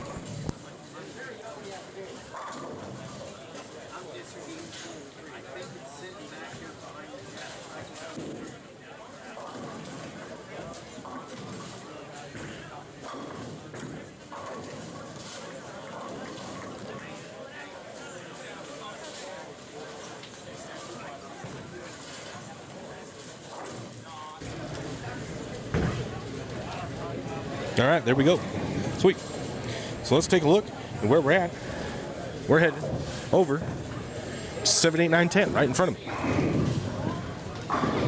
Watch out. 7, 8, 9, and 10. Where are we with the Jays? And probably fine. Jays currently have a 70-pin lead. Chris Walker on a double.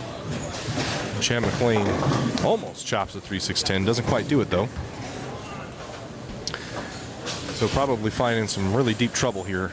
Unable to get anything going. Chris Walker could really use a 3-bagger, and he won't get it. That's through the face in 6-10s. Fortunate to only leave a 6-10 because that was really, really high on the head pin.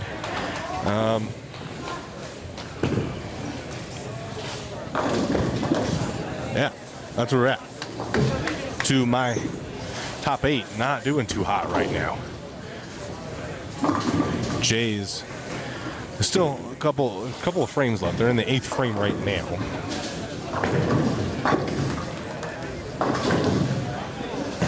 Chris Walker picks up his spare. He's currently leading that game. Ryan Myers down in hers, and Chad McLean also down in his game. So they need some momentum with a couple of frames to go. Not much time to change it around, but they're going to need to. We're going to head over to the top pairs really quick. That should be over here.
Well, shit, folks. I thought I was connected the whole time, and I wasn't. I was calling that whole match where Isaac Azevedo needed to strike the first ball in the 10th to sweep. He doesn't. They will get 7 points. Will go 7-2. Almost swept, and they are in prime position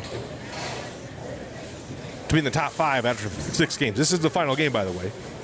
So I apologize about that. I didn't realize we were disconnected. Don't have a sound man. I'm the one-horse pony right now.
We back. Okay. The receiver kept dying. That was the issue.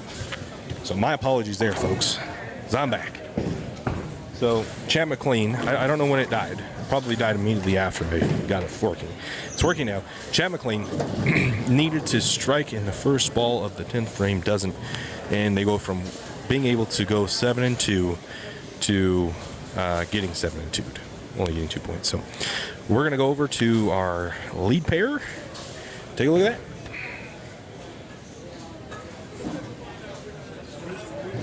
We're still working. Okay, I got a charger to work. We're working here.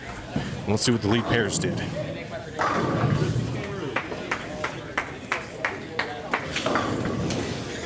Here the lead pairs did. Harris got blown out. Clay shoots 250, wins. Lizzie shoots 2-0, wins. Oh, Steve-O. 193, Steve. You let these guys down. Yeah. 193. Oh, you guys got 7, so.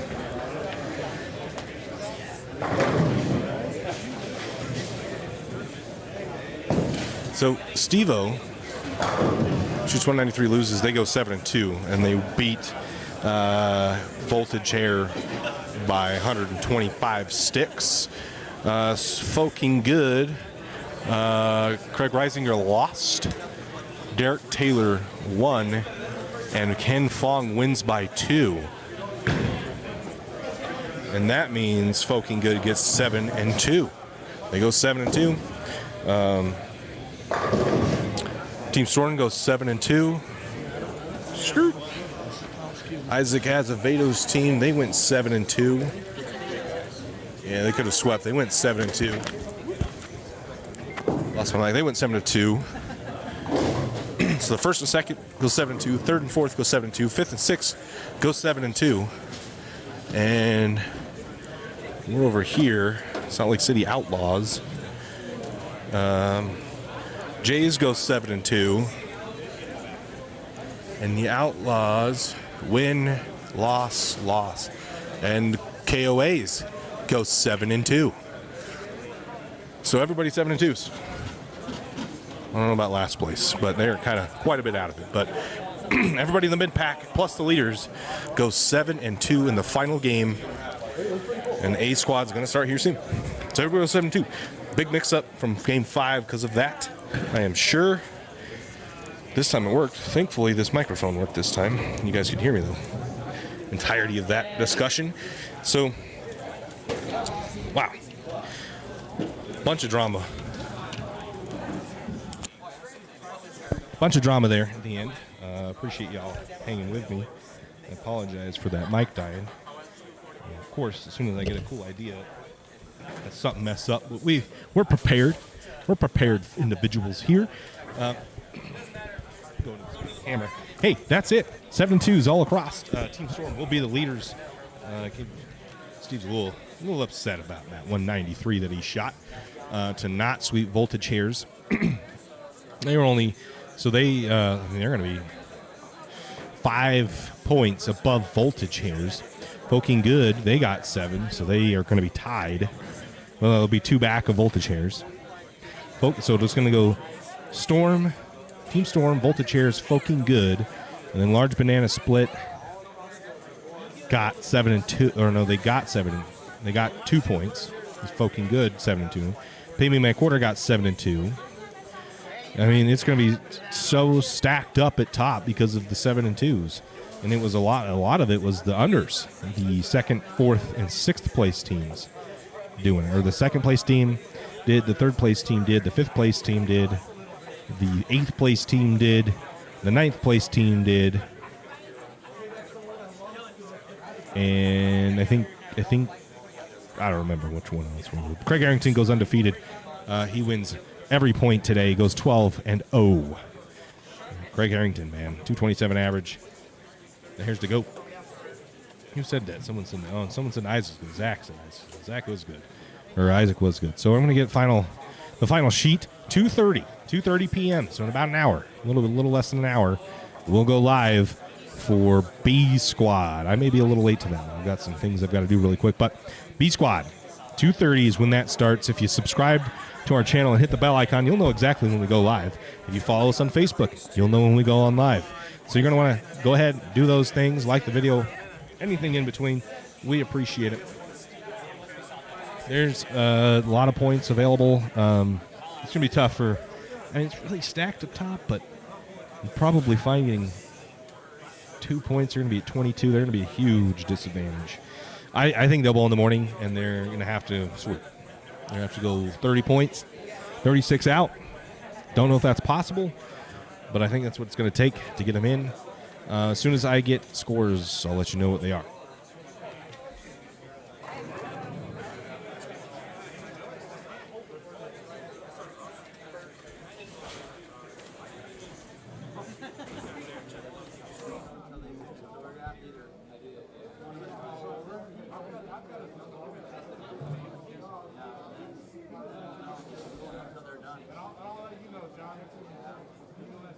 You go head home?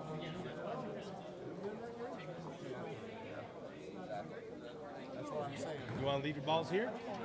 You want to leave them here?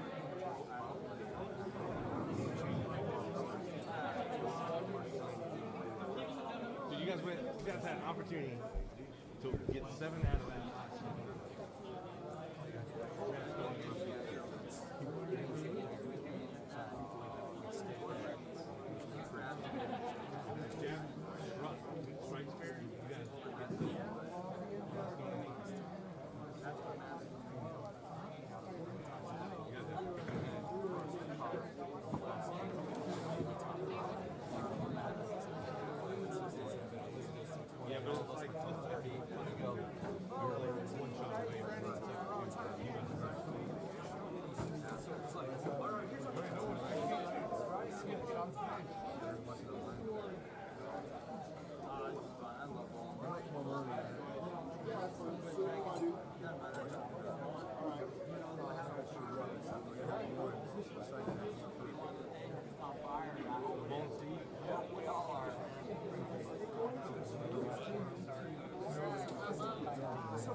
Good bowling otherwise, though.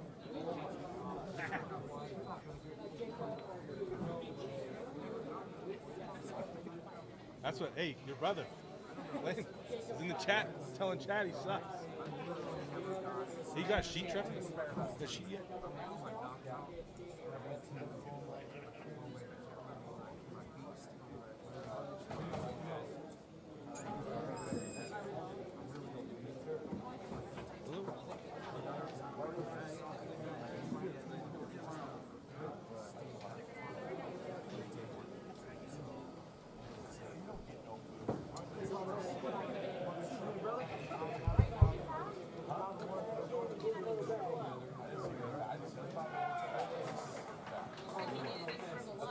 Waiting on final scores. I'll be right back as soon as we get them. Thanks, guys. I'm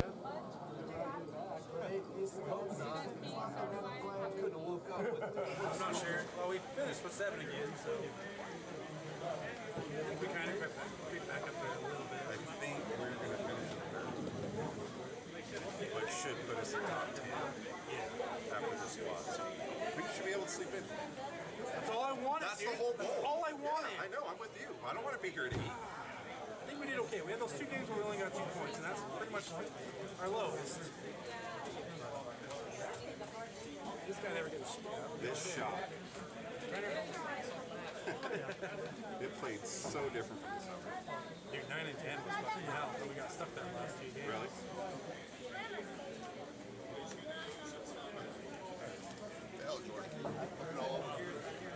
I was just thinking, I'm like, does all phase 2 do that? Because mine did that, and I'm like, I think my balls are ruined, so I haven't thrown it in 2 years.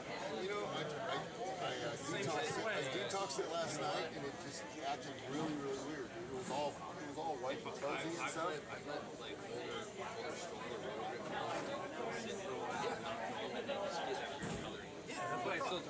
That's phasing that you see that regularly. But for whatever reason, I mean, the whole ball looked like that earlier. After I detoxed it, it was all right. Yeah, and I'll go do it. You know, might be an RXX. Talk to Steve. It's his fault. It's just this couple. It's all good. I mean, you don't want too much of that, they'll call it a second. So,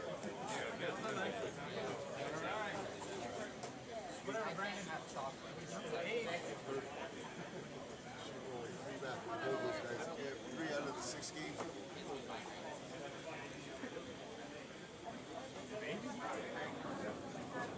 I want 10 points out of my job.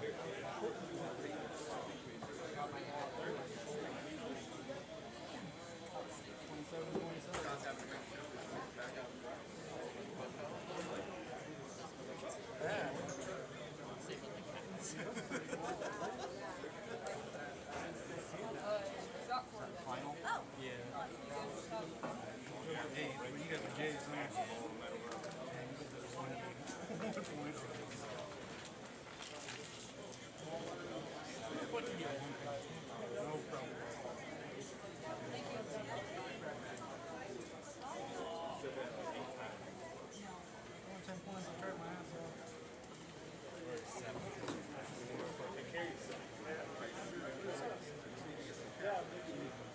Okay. First place, Team Storm, 39. Second place, Voltage Shares, 36. 3 pins, 3 points. Jesus. Separate them fucking good. 34 points. Pay me my quarter, 33. So, yeah, they jumped up quite a bit. Where were they before? Oh, they were fifth. So they jumped to fourth with 33. Koa's 29. Large Banana Split, 29. Jay's 28. So very tight there in the top 5 with Koa's, Large Banana Split, Jay's. Big Stack of Flapjacks, Big Check Hunting. They're all within 2 points. Drop another 3 of these guys that got 72. Salt Lake City Outlaws jumps a bunch to 24. Probably find 22. So 20. I mean, they're not out of it yet, but they're going to need a ton of work tomorrow. Underdogs 19, FTG 16, and Quesalupa Supreme 15. So they made a little bit of a comeback because they were sitting at single-digit points for a long time. Okay. All right. Well, hey, guys, subscribe to the channel. We'll be back once B Squad starts. Thanks for tuning in. Go get a shirt, go to the Patreon. They're all linked in the description. So if you haven't done it already, it helps us out a ton with new equipment. I'll talk to y'all later.